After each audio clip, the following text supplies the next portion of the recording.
Good morning, sane people of Twitch and sane people of TikTok. So we're still doing it. Okay, so I got Twitch pulled up. If you want to join us on Twitch, we talk about politics, we talk about the news and current events, but we do it through a left-wing political analysis. And we talk about the history that goes into it. And if you are like constantly feeling blindsided and confused by what's going on, it's probably a good place for you to get a little bit of a daily education. So you can read the news with a historical analysis, right? Rather than just feeling like you're forced to believe whatever bullshit the headlines put your way. So that's what we do over there. So my username over on Twitch is Madeline Pendleton without the underscore. And, we could go over there. Thank you. It's the headband. You go on over there and we have a good time. You also get to vote on the topics we talk about. TikTok crowd, we just have one weirdo. And at first he was entertaining, but then he got boring. Not so bad, I don't think. Not so bad. Lord Oxyum says it's hell.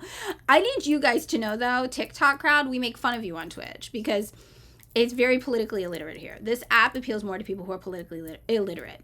So if you would like to become politically literate, Twitch is the place to do it. Short form content is rotting your brain. Long form content, like what we do on Twitch, you're going to have a better understanding of the world at the end of the day. That guy's a straight up Nazi? Is he? Are you a Nazi? Are you a Nazi? So yeah, I think that short form content's bad for us. And that's why I'm trying to get more into long form content. I still have vocal fry, babes. It's there. Tom Bomba, we're making fun of you on Twitch. Are they whack? Everybody's always whack. Everybody is always whack. So I have a YouTube. I've just been automatically exporting everything to YouTube. It can only post TikToks that are under 3 minutes, though, which is a problem because I try to do longer content. Nobody pays attention anyway, right? Yes, Ramsey for California Gov. Whoop.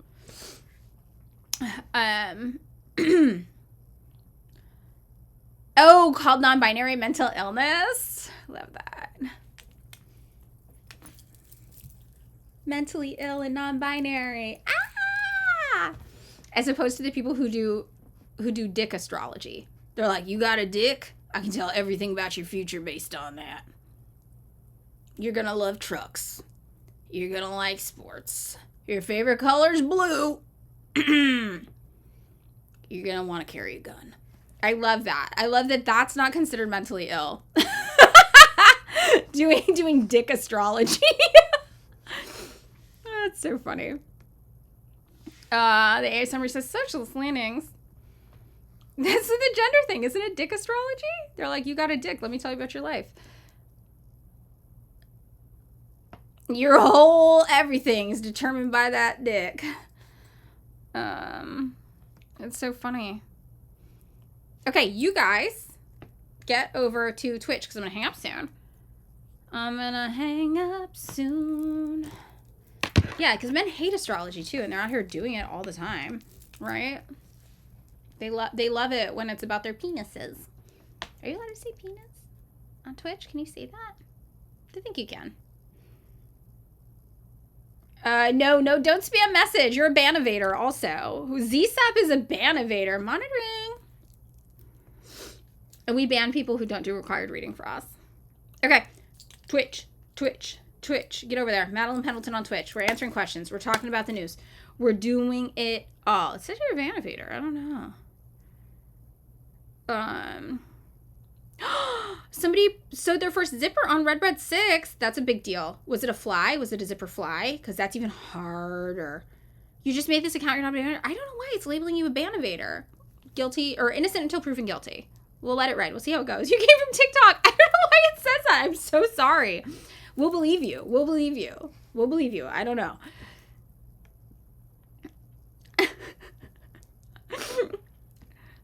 Oh, maybe it's because you're new. Yeah, maybe that's why. Twitch is giving you shit about a code.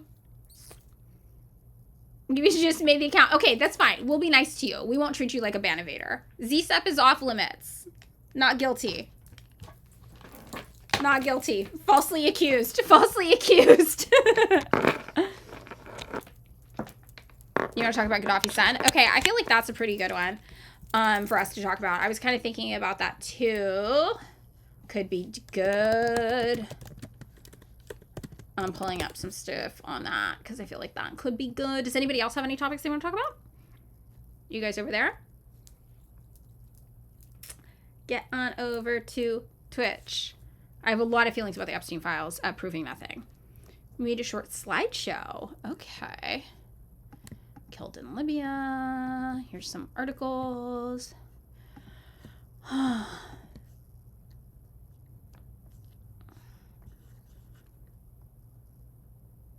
God, it's so sad. Everything's crazy. Okay. So I did pull up some articles about that. Kombucha. Nothing about kombucha. My dad, you're not going to like my dad, Tom Bomba. He's awesome. But he's covered in more tattoos than me, and he worked as a dive bar bouncer most of my life, so he'd probably kill you. He loves me very much. He once beat up a guy when I was a little kid because he was making too much noise outside of our apartment window, and I had school in the morning. Love him. A king. A king. A king. Okay, I'm getting off of here. Done with you guys. Join us over there. Bye. Okay, hi. You know what's funny? As I was like, I'm going to be nicer on TikTok today. I don't know if I was nicer, though. Hi, welcome, first time chat. Lightning Heart. Welcome, welcome. You have landed. Lucy626. First time chat. Welcome. Yay. Okay, El Spencerino. Thank you. Thank you for coming, everybody. Yay, yay, yay. Thank you for subscribing.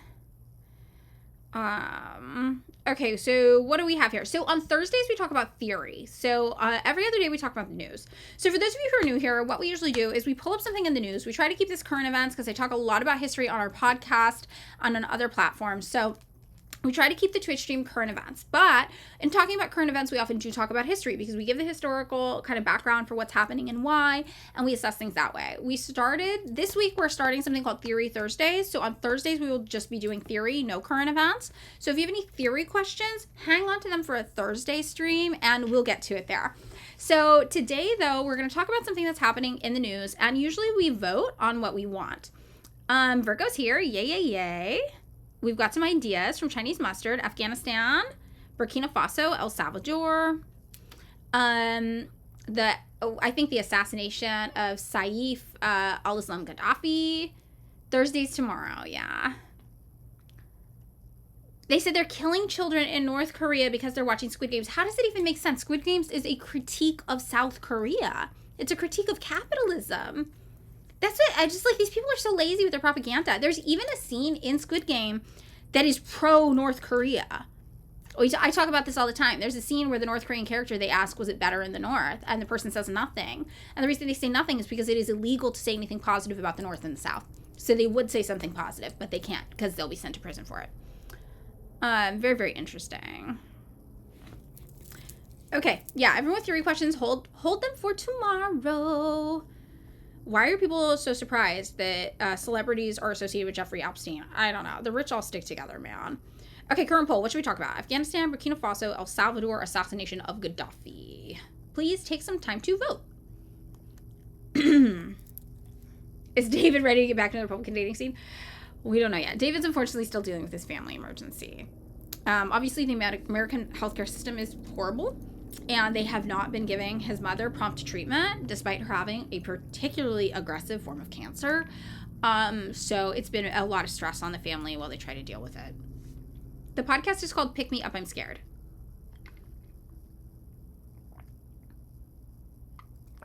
Good morning. Thank you for time chat. Just P88X. ZSAP, not a ban-evader.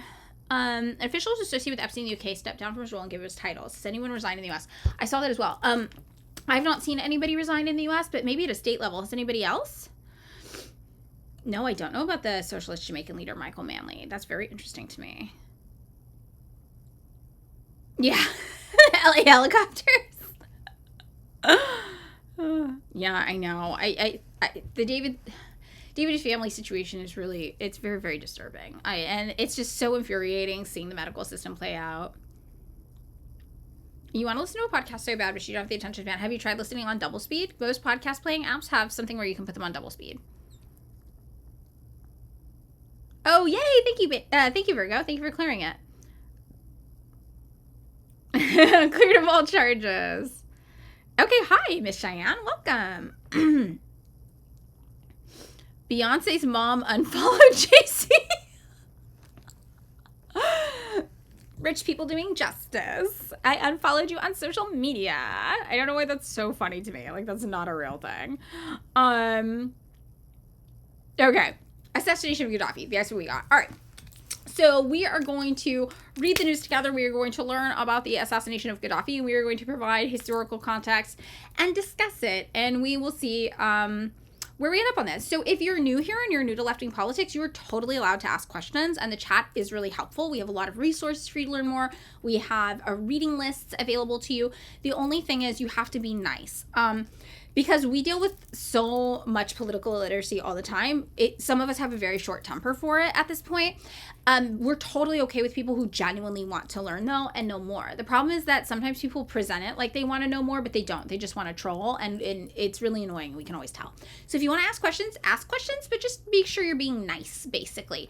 I always say you can be rude if you are right, and you can be wrong if you are nice, but you just can't be rude and wrong. Okay, Vanamouth. Any good geopolitical podcasts about the Russian-Ukrainian conflict? You want to understand it better? Yes, I actually have 8 hours of podcast content about Ukraine and Russia. It's my largest podcast dump ever. David, actually, my co-host, made fun of me because, like, why the fuck are we talking about this for 8 hours?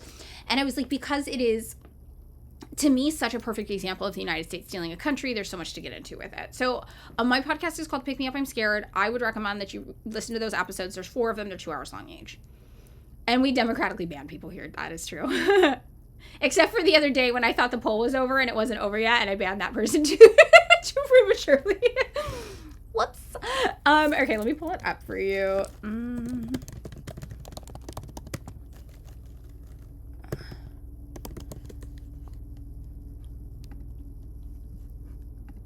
Okay. Here. That's not right. Hold on. There's something pulled up on my computer, I swear. It's supposed to show here. Why is it not showing here? Ah, there it is. Okay. I restarted. I don't know how that happened. So, this is the podcast, and it's these 4 episodes here called Nazis, Cookies, and Ronald Reagan. And it's 4 parts, and each are around 2 hours. And the podcast is Pick Me Up, I'm Scared. Oh, we have 4.8 stars. So people like us. And all the people who don't like us are just like, no, it's wrong. Is the pod ever going to be put on YouTube? Yes. I just downloaded this thing that actually exports all of your content. It's Repurpose app. I don't know if you guys are familiar with that.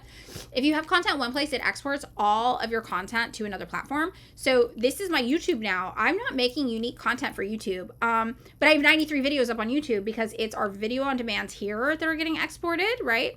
And my TikToks that are under 3 minutes get exported there. So that they have to be under 3 minutes. So I did the same thing for the podcast too. So it's not really well managed. Like, I'm not ever checking anything on this. Let me show you what it looks like right now. And it's starting at the beginning. And in the beginning, my co-host was an anarchist. Full disclosure. So it's going to be a little different. But it looks like 53 episodes have been updated so far. It apparently just stopped uploading their names, which is inconvenient, suffice it to say. But they're there if you like YouTube. Yeah, I don't. For a while, it uploaded the names, and then after number 7, it was like, no more of that. We're done with that. Oh no, after maybe number 12 or something. I'm not sure why. They're not the co-host anymore. I got a different co-host. I learned that you can't be friends with anarchists. I had 2 friends who were anarchists, and both of them ended up being wacky. Real, like, I don't have to work. I'm special, vibes. And I'm like, what, girl? No? What? Very, very interesting. Yeah. Yeah, Kenna was an anarchist, yeah. Mm-hmm. Kenna probably still is an anarchist. I don't know. Mm-hmm. Yeah. Uh-huh. Yeah, I gulagged all my co-hosts. That's so true. In a perfect world, no one would work. Yeah. And I'll leave that to your imagination, how that might have translated into our work environment. You can probably infer from there. I think Kenna is not an evil person. And I think if you want to support somebody, who has an independent business where they do everything themselves, you should check out Kenna's jewelry line, and you should support Kenna still. I want Kenna to be materially well and thrive. But obviously, we had a different perspective on the world, suffice it to say, right?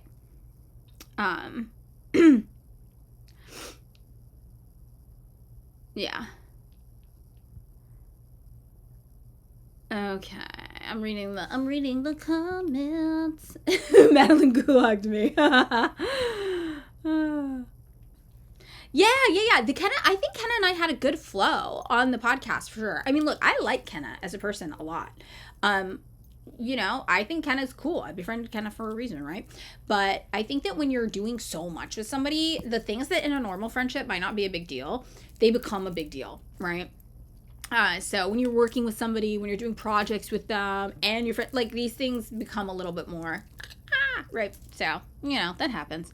If we never worked together, we'd probably still be friends and be fine. It's hard. No, Kenna doesn't work with me anymore, no, on anything. David is a Marxist, but not a Marxist-Leninist. And I think that's because David's cynical.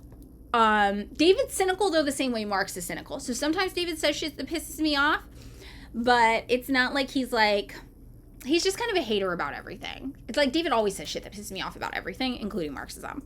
Like an orthodox Marxist. Yeah, maybe a little more open-minded than an orthodox Marxist, but, at the end of the day, David's practical. David's like, I'm an orthodox Marxist, but also, whatever's going to work's going to work. I'm fucking fine with that. So, yeah.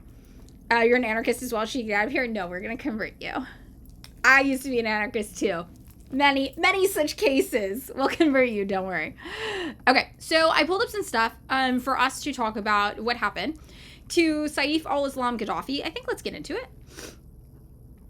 David is a revolutionary pessimist. Yeah, exactly.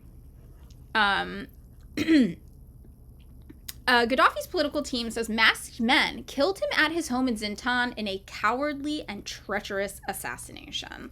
I'm inclined to believe that. So what we have here is a few mainstream news sources. We usually look at mainstream news sources here, and then sometimes we'll counterbalance them with a Marxist-Leninist news source, but very often we're looking at what the mainstream news is reporting. Oh my God, Carr, your deepest confession is he used to be an anarcho-primitivist? Hey, we've all been through it. This is a safe place to have previously been an anarcho-primitivist. That's the thing, too, about Marxism. The second you're like, you know what, I'm a Marxist-Leninist, you get brought into the fold immediately. It's like Catholicism. All past sins are forgiven. We're like, okay, that's fine. You're here now. My sibling in Christ. My sibling in Marx, you're here now. Should the podcast have a new intro? Maybe without Kenna? 15 seconds of Marx. Well, I was going to try to make my partner do it. My partner makes music. But I don't know if the vibe is right. My siblings in the proletariat, you were cleansed of all previous sins once you were baptized into the land of Marxist-Leninism. All right, let's get into the news. Saif al-Islam Gaddafi, the most prominent son of former Libyan leader Muammar Gaddafi, has been killed in Libya, according to officials and local media. Saif al-Islam Gaddafi's lawyer, Khalid al-Zaidi, said, and his political advisor, Abdullah Othman, announced the 53-year-old's death in separate posts on Facebook on Tuesday without providing details. Libyan news outlet Fawasal Media cited Othman as saying that armed men killed Gaddafi in his home in the town of Zintan, some 85 miles southwest of the Libyan capital, Tripoli. Gaddafi's political team later released a statement saying 4 masked men stormed his house and killed him in a cowardly and treacherous assassination. The statement said that he clashed with the assailants, who closed the security cameras at the house in a desperate attempt to conceal traces of their heinous crimes. Khalid al-Mishri, the former head of the Tripoli-based High State Council, an internationally recognized government body, called for an urgent and transparent investigation into the killing in a social media post. Gaddafi never had an official position in Libya, but was considered to be his father's number 2 from 2000 until 2011, when the senior Gaddafi was killed by Libyan opposition forces, ending his decades-long rule. Very interesting that they choose to say that he was killed by Libyan opposition forces. We know that the senior Gaddafi was actually killed in a NATO-backed exercise that Hillary Clinton was also involved in. So let's look up the context for that.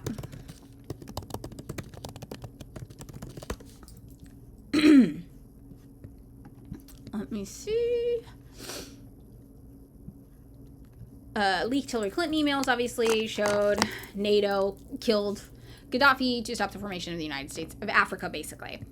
So the thing we're going to balance this off of is a Black Agenda report, which I like Black Agenda report. If you guys don't check out Black Agenda report, I think you should. A Black Agenda report article here from October of 2021. The killing of Gaddafi 10 years ago has resulted in the death of the nation of Libya and the destruction of its people.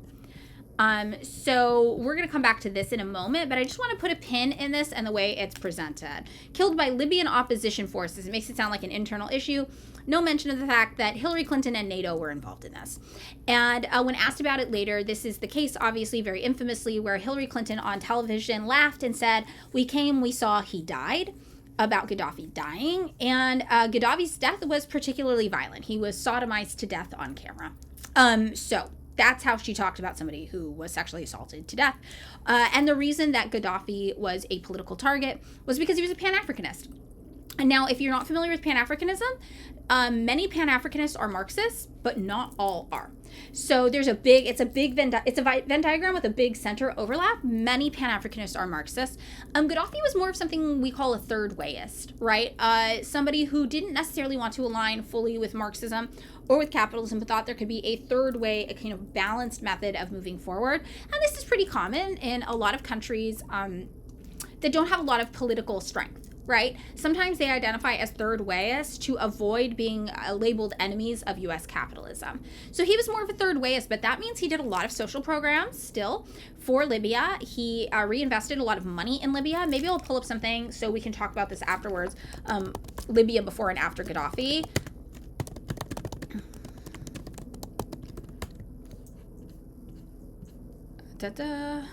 We've got a Black Agenda report on that as well.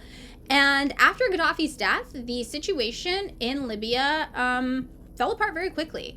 They got to the point where Libya, which had previously been kind of thriving, all of a sudden had open-air slave markets. That's how quickly things had devolved in Libya. So we'll talk about that as well in a second. So, yeah, the way this is phrased, just, Libyan opposition forces did it. No accountability to the West. Being a third wayist, Marxist Gamer Zero says, still gets you killed by the United States, so you might as well be a full Marxist-Leninist. It's so true. So yeah, you will meet a lot of comrades who are Pan-Africanists, who actually organize more as Pan-Africanists than they do as Marxists even, but that's very normal, and the two are compatible ideologies. So yeah, Libyan opposition forces, Hillary Clinton. I didn't realize Hillary Clinton was Libyan. When did that happen? Huh, interesting. So Saif al-Islam Gaddafi was captured and imprisoned in Zintan in 2011 after attempting to flee the North African country following the opposition's takeover of Tripoli. He was released in 2017 as a part of a general pardon and has lived in Zintan since. So we've got a little info about him here. Born in 1972 in Tripoli, Saif al-Islam Gaddafi was the second-born son of Libya's longtime ruler. A Western-educated and well-spoken man, Gaddafi presented a progressive face to the oppressive government run by his father. It was not a particularly oppressive government, that is propaganda. And he played a leading role in a drive to repair Libya's relations with the West, beginning in the early 2000s. He led talks on Libya abandoning its weapons of mass destruction, always a mistake, and negotiated compensation for the families of those killed in the bombing of Pan Am Flight 103 over Lockerbie, Scotland in 1988. That's an interesting story too. We should look at that in a second for more context. Educated at the London School of Economics and a fluent English speaker. Tie in with North Korea, by the way. I actually have the international history professor at the London School of Economics, one of them, listed on my North Korean research document that I recommend you guys check out. He also championed himself as a reformer, calling for a constitution and respect for human rights. His dissertation dealt with the role of civil society in reforming global governance. Yeah, never get rid of your nukes. That's so true. But when the rebellion broke out against the elder Gaddafi's long rule in 2011, rebellion, it's the West, Saif al-Islam Gaddafi immediately chose family and clan loyalties, becoming an architect of the brutal crackdown on dissidents, defending your country from being overthrown by the West, whom he called rats. We were rats. Yes, we the West were rats in that situation. Is that Hassan who said that? Never get rid of nukes? Because he's right. That is very true. I've never watched a Hassan stream, but that is correct. That is correct analysis. If that comes from him, that's impressive because that is correct. Speaking to the Reuters news agency at the time of the popular uprising in Libya, 2011, he said, "We fight here in Libya, we die here in Libya." He warned that rivers of blood would flow and that the government would fight to the last man, woman, and bullet. This is true. Also, Libya was pretty famous at the time for having women very active in the military. That's the Hassanabi doctrine. Okay, well, it's correct. That is correct. Yeah. All of Libya will be destroyed. We need 40 years to reach an agreement on how to run the country because today everyone will want to be president or emir and everyone will want to run the country, he said. Gaddafi was accused of torture and extreme violence against opponents of his father's rule. They always are.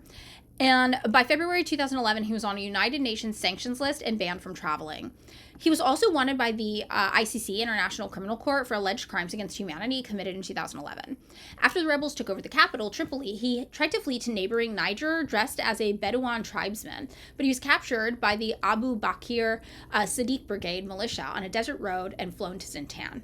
Following long negotiations with the ICC, Libyan officials were granted authority to try Gaddafi for alleged war crimes. In 2015, a Tripoli court sentenced him to death in absentia. After his release from detention in 2017, he spent years underground in Zintan to avoid assassination. In November of 2021, Saif al-Islam Gaddafi announced his candidacy in the country's presidential election in a controversial move that was met with outcry from anti-Gaddafi political forces in western and eastern Libya. As the election process ground on that year with no real agreement on the rules, Gaddafi's candidacy became one of the main points of contention.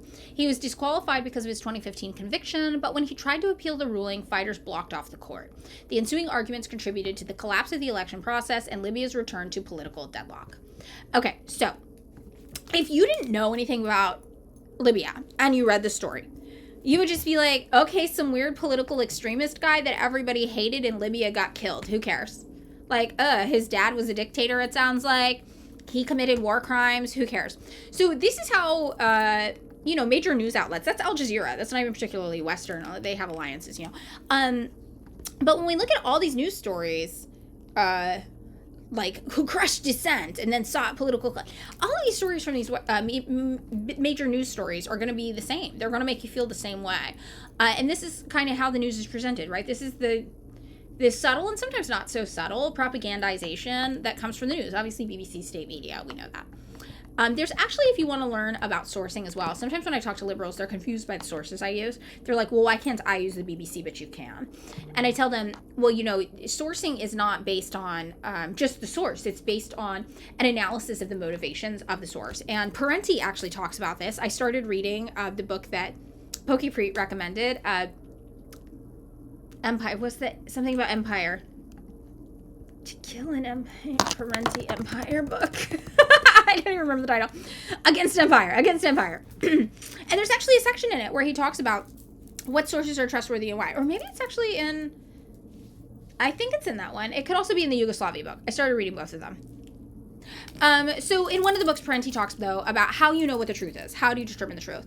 And one of the things he says is that if you have a news source that is reporting something that goes against its best interest, you can bet it's probably trustworthy, right? Now, if you have a news source that's reporting something only in line with its best interest, you're going to have to be skeptical of that. So where we use sources for what information specifically involves analysis. It involves critical thinking. And that's why people get confused. So sometimes we will use mainstream sources to be like, look, even the fucking Guardian reported this. Look, even the BBC acknowledged this was true against their best interest. But then people will get confused with like, well, why can't I use it then? And it's like, well, because you're showing something that's in their best interest to report, and that doesn't stand up to scrutiny, right? So is there a news source you recommend? I don't think there's ever going to be a news source that's going to be perfect. I mean, I like Mint Press News. They've even published some stuff, though, where I'm like, that's fucking kooky. They posted some weird chemtrail thing once. They posted something weird about COVID. Nothing's going to be perfect. You're going to have to look at the source, their funding and bias. You're going to have to look at the journalist involved, like what's up with them, where they're coming from, and what's specifically being talked about for everything. So, but yeah, when we look at all of these, this one's the most neutral. This is why The Guardian's my favorite lib source. Saif al-Islam Gaddafi, son of ex-Libyan leader, killed. The other one's moralized in some way. Crushing dissent, brutal, blah, blah, blah, blah. Breakthrough news, yeah, breakthrough news. Thank you for that, breakthrough news. So, this is the most neutral of the lib things. Yeah, and you can always also look at Marxist-Leninist websites, and these Marxist-Leninist orgs usually have their own online magazines and newspapers, and those are pretty good as well, right? They're usually more historical analysis, but they will cover some current events. It's not going to be a ton of current events, but they'll cover ones that are big and relevant. Al Jazeera posted misinformation about Brazilian gangs while the right-wing politicians are trying to make them terrorist groups. Yeah, see, it's never gonna be perfect. Liberation News. Yep, Liberation News is also good. We looked at Liberation News and the FRSO like kind of papers on here before. They're good. So you're going to get a Marxist-Leninist perspective with both of those publications. Breakthrough News is also, I believe, a Marxist perspective. So those are places to get more Marxist perspectives, specifically. But I identify those more as Marxist org papers, not like the news. But really, I mean, if you're a Marxist-Leninist, why not? If you know you're a Marxist-Leninist, why not? Oh, is Mint something new? They said, oh, okay, yeah. See, Mint sometimes it's hit or miss. So the reason why I go to Mint is because Mint publishes that's where Alan McLeod publishes a lot of his current event stuff. So that's why I find myself there, because I like Alan McLeod's work specifically. And he publishes on Mint Press News. But he publishes elsewhere as well. So, Drop Site, yeah. And there's another one too. I can't remember. Oh, Electronic Intifada. They publish some good stuff. So you're going to have to still use your judgment. See, here we go. This is NDTV. How Saif Gaddafi, son of Libya's ex-dictator, was killed inside his home. These headlines, they're so biased. And they really do vilify these people. Here's another one. Son of Libya's late dictator Gaddafi, killed in Sintan City, France 24. Right?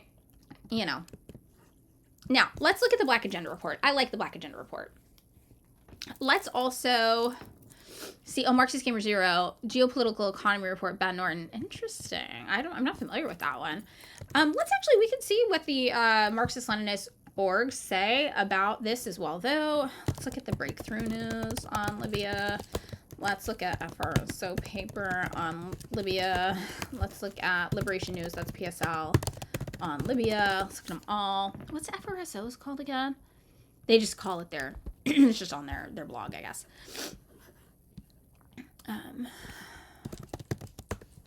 Libya.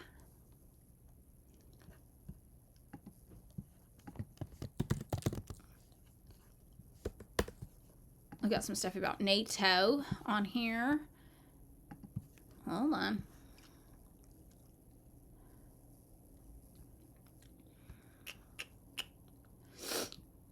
Okay, we got some good stuff. Now we're going to look at kind of the Mark C perspective.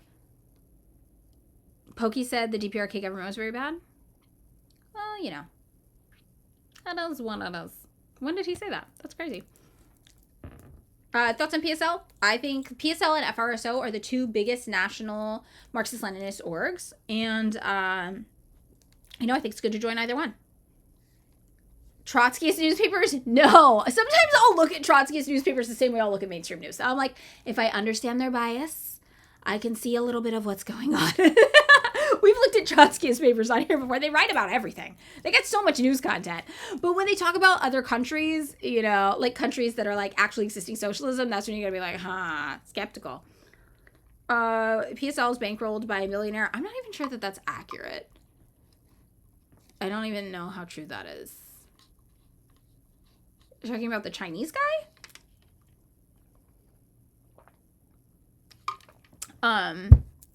Yeah, I don't know how accurate that is. The PSL you work with is funded by small donors. Yeah, that's the thing. It's like, I'm pretty sure they're just a donation funded from within. I don't think that they have.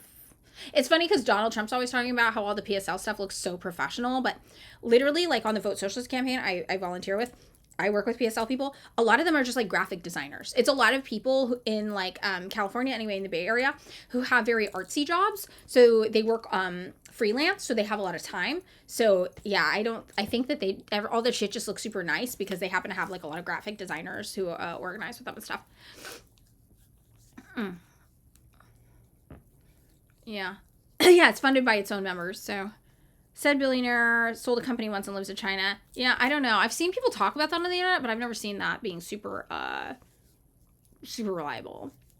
You're a graphic designer in PSL. See? Yeah. I think a lot of freelancers end up in socialist orgs. And that's why some of the shit looks really good and professional. I mean, I do stuff for the Vote Socialist campaign. My stuff doesn't look super professional, but and I'm a clothing designer. I'm a designer for things. So it happens. Yeah, they host most of the anti-ICE city protests and stuff in major cities. That's true. Okay, so let's get into it. I like Pokey. Full disclosure, Pokey's been to my house. I have hung out with Pokey. I love Pokey. As a person, I like Pokey quite a bit.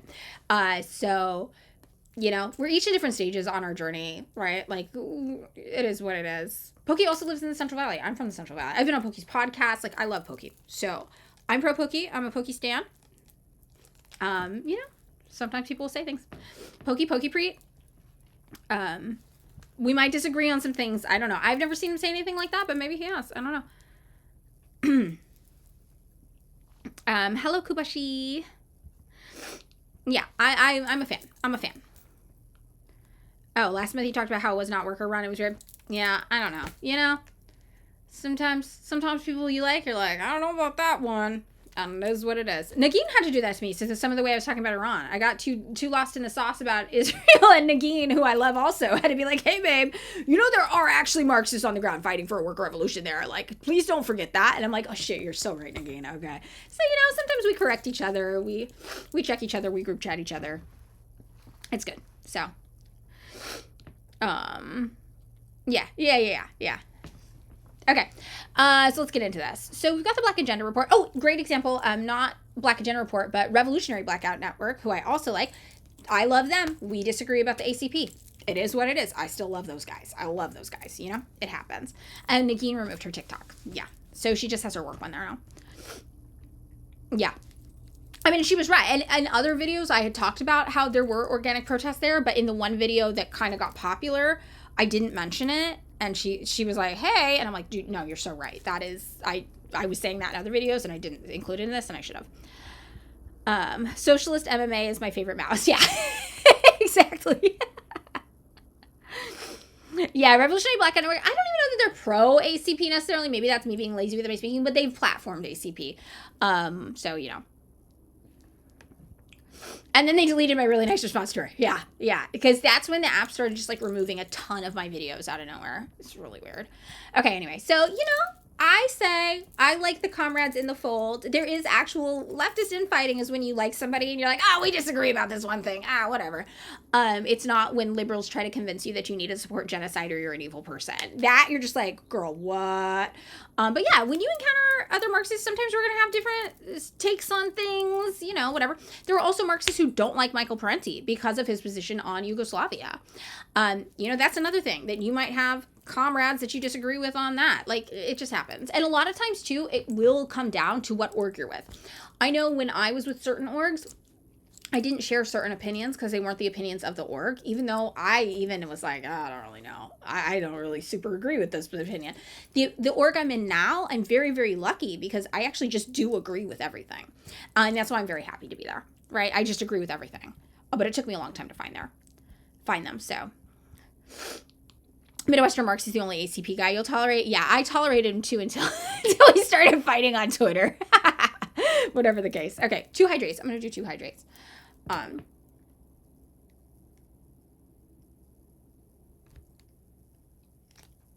need a straw for this thing. It's too hard to drink with a lipstick on. Oh, there's more.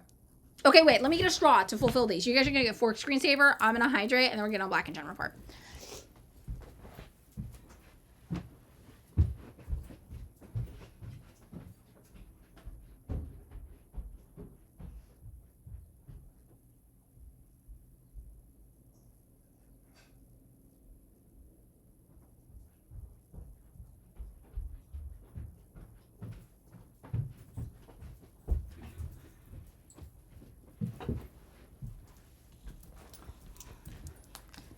Okay, I'm back. Yeah, I think in general, I don't like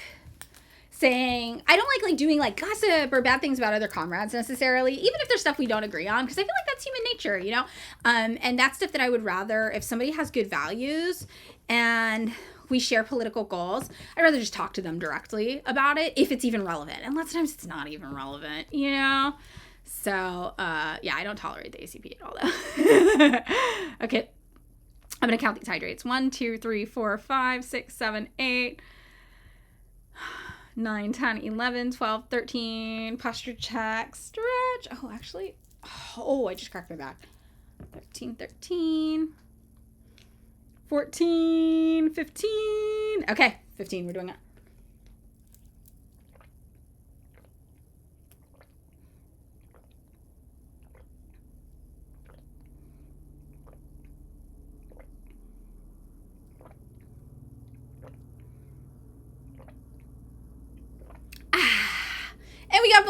Congratulations. Yay.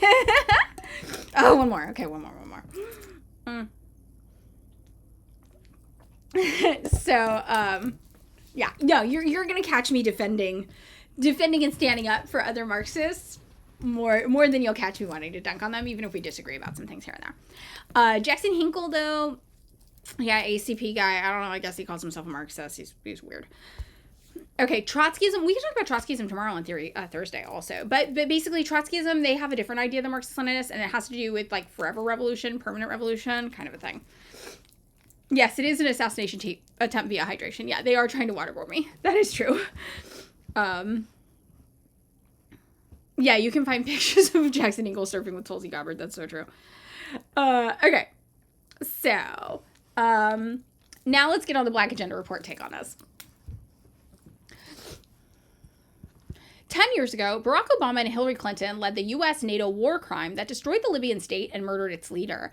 A humanitarian crisis and regional terrorism are the result of their handiwork. The source for news, Donald Trump's Twitter. Do you mean his Truth Social? Or did he get unbanned on Twitter? I can't remember.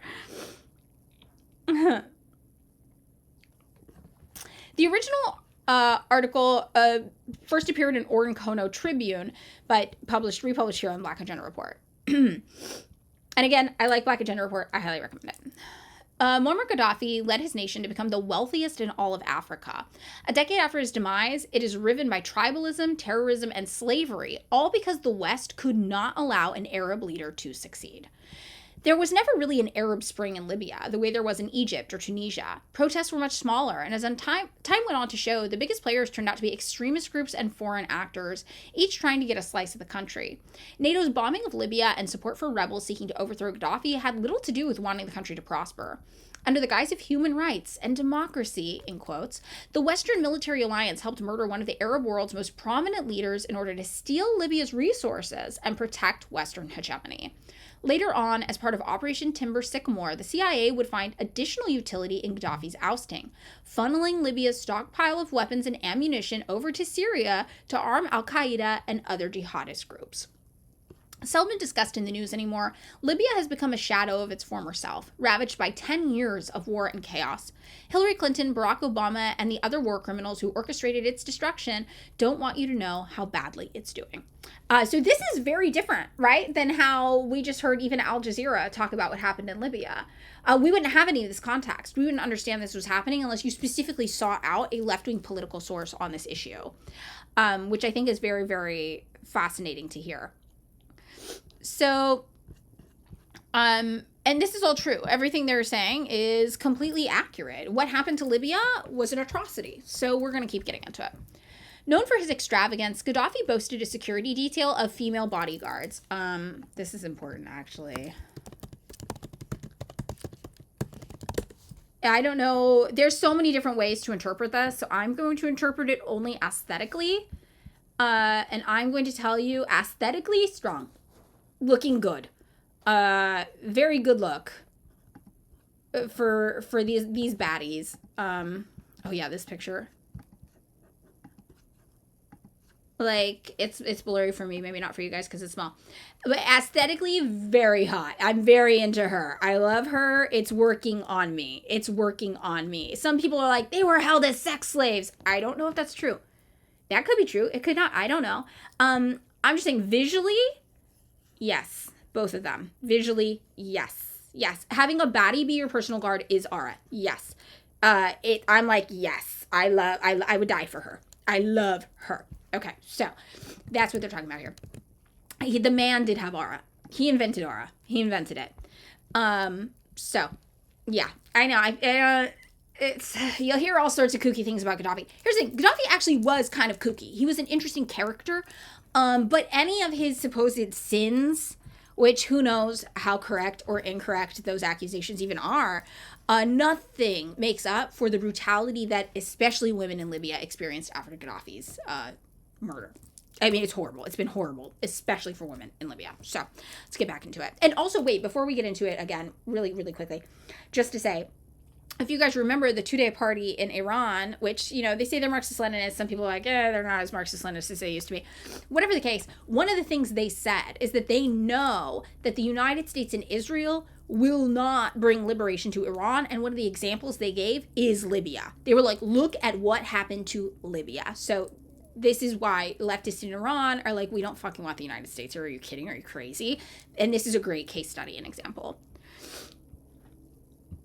Hydrate, we got another hydrate, a mad scene. Okay, and then Hillary, we're gonna look at this fucking psychopath in a second too. We'll do that at the end. Thank you for sharing that, Biscoach.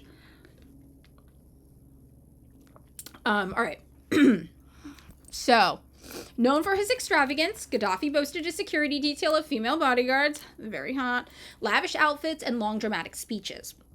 He also transformed Libya from one of the poorest countries on earth into a rich, self-sufficient state, all while managing a tribal society and a country home to the largest oil reserves in Africa, which you know means that they're a target, right, of the West. During his 42 years in power, he increased the country's literacy rate from 25% to 88%. Libyans enjoyed free healthcare, free education, and a high standard of living. Basic necessities like electricity and gas were cheap, and the country was guaranteed a strong social safety net and welfare programs. Libya is 90% desert. Gaddafi sought to provide fresh water to all Libyans for consumption and agriculture, an endeavor in which he succeeded. He built the world's largest irrigation project, the Great Man-Made River, in the 1980s. Boasting the world's largest pipe network, it provides 70% of all of the fresh water in Libya. Gaddafi called it the eighth wonder of the world. It cost over $25 billion, and the project was entirely self-financed without any loans or credit from foreign banks. Libya had grown to be a very wealthy country and had no external debt, which also meant, though, the Western world had no leverage they could apply to them. They were really functioning as an autonomous, independent country. And this is what we mean. When liberals are like, why do people have weapons? Why do they have these militaries? It's like, well, look what happens when you just try to be left alone to do your own thing. The United States will not allow it. We will not allow a country to be left alone, do its own thing, avoid us, and prosper and thrive unless they have a well-equipped, like, nuclear defense system, right? No, it's very, very depressing. It is. Self-sufficiency is a crime to the U.S. Pigeon Mother, yes, you are correct. So, NATO bombed the Great Man-Made River in July of 2011, destroying key civilian infrastructure. This is a war crime. They literally bombed the one way that Libyans living in the desert had access to fresh water. NATO did that. Horrible, horrible. The United Nations Human Development Index provides a summary measure of health, education, and income. In 2010, Libya was ranked as number 1 in Africa and 53rd out of 189 countries and territories worldwide. Today, its ranking has sunk from 53rd to 105th. NATO and the UN are evil. They are evil, yes. After the NATO-backed revolution, quote unquote, Libya has none of the nice things they previously had. They're constantly dealing with power cuts. Their healthcare system collapsed. There's no infrastructure. The standard of living has plummeted. And after 10 years, Libya doesn't even have a functioning central government. Now, again, this was back in 2021. This was the 10-year anniversary because this happened in 2011. But it's not like things have improved greatly since. In March of this year, a government, again, 2021, a government of national unity was formed after a ceasefire brokered in October 2020. While it has largely held until now and elections are scheduled for December, infighting persists, and whether anything comes out of this process remains to be seen. Instead of an abundance of water, gold, and oil in a thriving country with great infrastructure, Libya now has open slave trade markets. Smugglers and human traffickers take advantage of migrants and refugees passing through to Europe, selling them off into bondage. Rival tribes and political factions fight over oil and other precious resources, determined to seize power for themselves. Meanwhile, pockets of Islamic State, IS, formerly ISIS, Al-Qaeda, and other jihadist fighters lurk in the shadows, plaguing the war-torn country and its neighbors, groups who would not have dared to have an established presence in Gaddafi's Libya. Once a prosperous nation, since his fall, it has been taken over by terrorists, opportunists, and thieves, and has plunged into chaos. This is what has become of Libya these last 10 years. This is what NATO created. One of Gaddafi's best speeches was in 2008 in Damascus, at a meeting of the Arab League. Rebuking the violent invasion of Iraq, he offered Arab leaders a stark reminder of what befell Saddam Hussein, whom the U.S. once considered an ally against Iran. An entire Arab leadership was executed by hanging, yet we sit on the sidelines. Why? Any one of you might be next. And look, Gaddafi was next, right? Chuckling at his words, other Arab leaders would have done well to take heed of Gaddafi's warning, for indeed, the US would come for Syria and Libya next. And just 3 years later, Gaddafi himself would be brutally killed at the hands of NATO-backed rebels. The late Libyan leader supported independence and national liberation movements right across the world, including groups such as the Palestine Liberation Organization, the Irish Republican Army, the Black Panther Party, and many more. So when we tell you all these issues are related, all these issues are related. All these groups are working together for liberation against us, against the West. In the 1970s, he tried to merge Libya with Egypt and Syria to form a unified Arab state. In 2009, he proposed that African nations adopt a single currency, the gold dinar. The Libyan central bank, which was 100% state-owned, had reserves of 144 tons of gold that he intended to use for this purpose. Gaddafi proposed that African countries buy and sell their resources exclusively in a new Pan-African currency. This would enable them to transition away from the US dollar and the Central Africa franc, a colonial currency used in 14 countries controlled entirely by France. So we tell you, again, that imperialism is about the exportation of finance capital.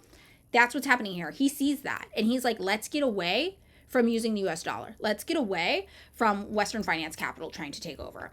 And that, I think, is really, really important. And so when people want to reduce imperialism to just big country does something, or like, you used pressure, they are completely missing what imperialism actually is. It is the complete domination of a nation via finance capital. And people in those countries know that. They know that that is what they're ultimately escaping. Because what is the motivation for any military presence, for any military takeover? If it's not self-defense, if it's not a border dispute, none of which is imperialism, it's the exportation of finance capital. It's capital. It's capitalism, right? So this was Gaddafi's biggest sin. At the end of the day, this was it. Challenging finance capital was his biggest sin in the eyes of the West.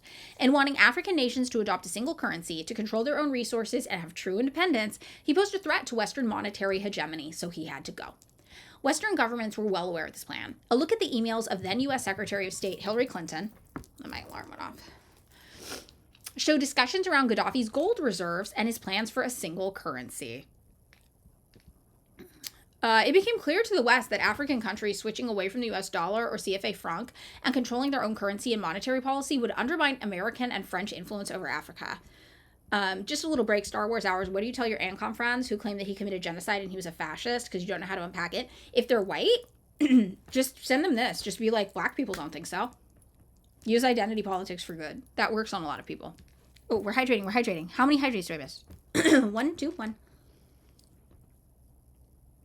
Ritual Black. Libs think imperialism is just a smart-sounding word for aggression and expansion and not a determined stage of capitalism to which hegemony via finance capital is central. Yeah, they do. And they don't understand that whatever aggression you have, it only comes down to a few things on the global stage. It's border, security, right? And those are sometimes really self-defense, or finance capital. Like, that's it. That's totally it.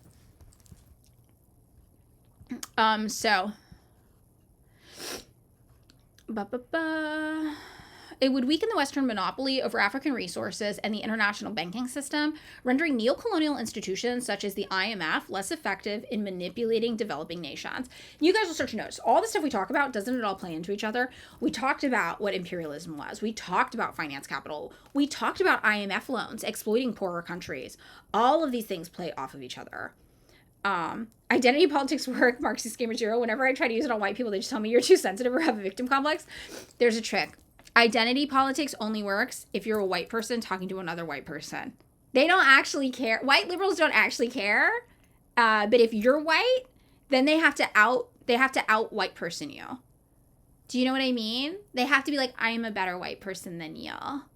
So of course I'll listen to black voices. So that's the ultimate trick, because the white liberals, they don't actually care if you have a marginalized identity. They don't actually care about Black Americans, about Native people. They care about looking good to other white people. So that's really the only way it works, in my experience. They don't, you know what I mean? They want to use it to be like, I'm the best, me. It's very, very weird. Oh, results are the same, yeah. Oh, he just found, oh, okay, you guys are talking about something else with the results are the same. Yes. As a deconstructing white person. Yeah. And that's why also when you are like talking to white liberals specifically about politics, it doesn't matter what the truth is. All they care about is what makes them look good and impressive to other white people. That's literally all they fucking care about. That's why they'll wait until something gets popular enough or trendy enough before they change their opinions on it. You can't actually convince them of shit. It's absolutely fucking wild. Yeah, listen to Iranian Voices, and it's LA Iranian Zionists who haven't been in Iran since the 70s. Exactly. They want to look a certain way. Exactly. Yeah. And if they don't have church friends they want to do it in front of, they want to look a certain way to their other kind of tote bag, NPR, farmers market, white liberal friends. I also, okay, so this comment, Mick Lo-Fi, at this point, you genuinely cannot tell the functional difference between Republicans and liberals. I agree. I feel like effectively, they, like, affect-wise, they used to have a different way of moving. And now when I get comments on my page, especially about, I mean, even about domestic issues, especially about foreign policy, but even about domestic issues sometimes, I genuinely cannot tell these people apart, especially about foreign policy. I'm literally like, I don't know anymore. I used to be able to tell. They would have the same end goal, which is like, but we're going to do we're going to do it. We're going to kill them all over there in that other country. We have to. But they would have a different way of talking about it a little bit, so you could tell what side they were coming from. And now I don't even know. They're just full merge, full explosion. Very, very interesting. Chinese mustard. Okay. So back into this. It's very, very sad. I get so fucking sad when I think about what we did to Libya. I might cry again. This might be another like Cuba day where I just start crying because it's so fucked. Not that we needed further confirmation, but written clearly in those emails was evidence that this plan to provide an alternative to the CFA franc was one of the factors that influenced President Nicolas Sarkozy's decision to commit France to the attack on Libya. Right? Sarkozy is what we used to call him. I haven't said that name in a while. Sarkozy decided to bomb Libya because he knew full well that Western African and Central African countries abandoning the CF franc would minimize France's sphere of influence over its former, and notice they say former because they're still colonized. It's a neo-colony because of finance capital exportation. So over its former African colonies and fulfill its desire to gain a greater share of Libya oil production, these are the motives here. And they say they want to plunder Libya's wealth. That's what they want to do. Your French just joined. What did your country do this time? Joined in assassinating Gaddafi because Gaddafi wanted to stop using the franc. The franc. Yeah. All of it. Yeah. So Gaddafi foresaw this in 2011. He said there is a conspiracy to control Libyan oil and to control Libyan land to colonize Libya once again. And he was correct. And all of this is a stark reminder that NATO couldn't care less about protesters and the Arab Spring. Claims of respect for democracy were merely a cover story to protect Western interests and steal Libya's resources, leaving the country in chaos and crawling with terrorists, just like Iraq and Syria. Nothing could be more emblematic of how evil the entire affair is than Hillary Clinton literally jumping for joy on hearing of Gaddafi's demise after he was brutally sodomized, lynched, and executed by NATO-backed rebels. We came, we saw, he died, she said. And now is probably a good time for us to pull this up.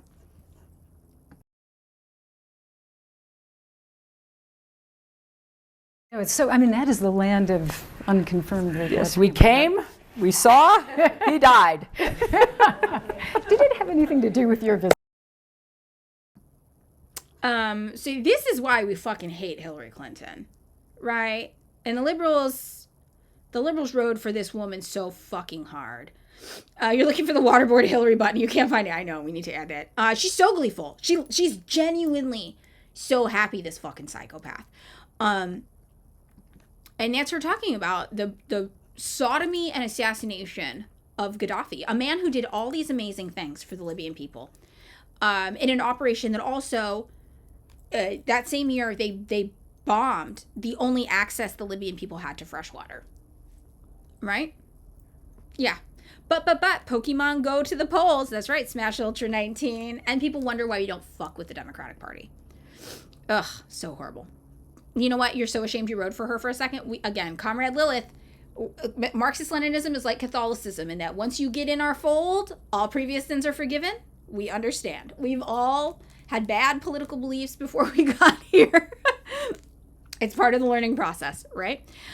So We're all better now, at least. Thank God. So Gaddafi was always a thorn in the side of Western colonial interests. His greatest crime was wanting real independence, threatening U.S. and French monetary hegemony, and the international banking system.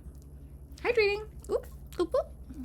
Maybe not all crimes. A lot of them, though.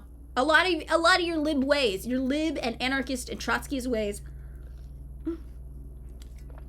Marxist-Leninist was like a religion.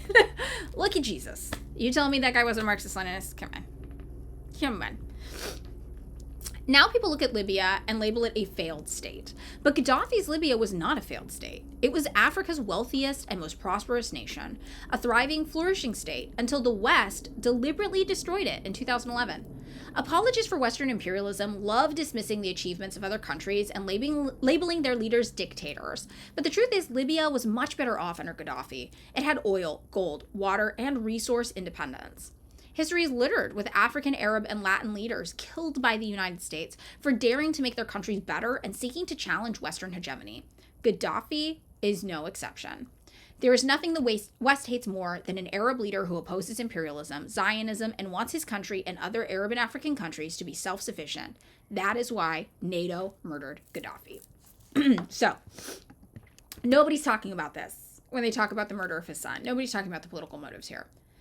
And here's how BBC reported on it, though. On the flip side, Gaddafi killed, a new kind of U.S. foreign policy success. Wow, said Hillary Clinton as she was handed a BlackBerry with the news out of Libya. This is 2011, right when it happened, all right? Gaddafi's death will be a relief to President Obama and his administration. That's on the fairly simple grounds that he backed NATO action, called for him to go, and now he's gone. Democrats. This is what Democrats bring you. In an awkward phrase coined by one anonymous official, the policy was to lead from behind. Most Americans see Gaddafi as a villain. They too will be glad he's gone. That part's true. Most Americans did see Gaddafi as a villain. We were fed so much anti-Gaddafi propaganda. My ex actually has this shirt that's like a piece of history, so I was like, we have to get this, even though it's like deranged. It's a blue shirt with Mickey Mouse on it, flipping the bird, and it says, "Hey Gaddafi, fuck you." And like, this was American culture at this time, literally. And we found it at a thrift store, and I was like, this is so fucking deranged. Like, we have to get this because America's psychotic. Yeah, but like this, most Americans literally thought that this was a bad man. This actually, I have one other thing that's similarly deranged. Sorry, my computer charger. 1 second. I have to show you guys this too.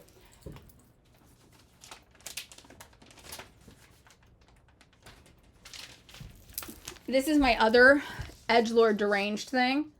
Fun in the Sun, Saudi Arabia patch. This is a giant patch. Yeah, so. Oh, Virgo's out. Okay, bye, Virgo. I'm going to respond to your message later, too.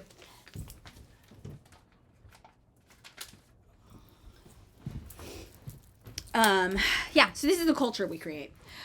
So, you know, they're right. BBC was right when they said most Americans see Gaddafi as a villain. And they said, despite a brief rehabilitation when he chose to be on America's side during President George W. Bush's war on terror, most will associate him with the Lockerbie bomb, a crazy, slightly sinister man, almost a caricature of a mad Middle Eastern dictator. Yeah, we're getting Virgo a tank. Yeah, don't worry, guys. We're going to give Virgo the wedding tank. The road that led us to this day tells a lot about Barack Obama's foreign policy on the whole, and a sometimes uncomfortable mix of idealism and realism. So we're going to talk about this so everybody has a full understanding of the context of what happened.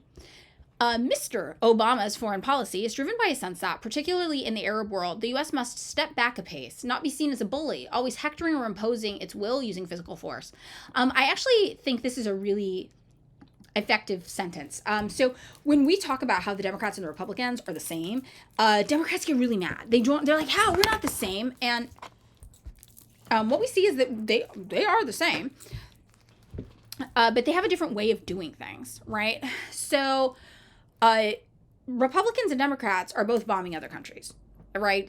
So what, Donald Trump bombed 7 countries, Obama bombed 7 countries, but they do it different.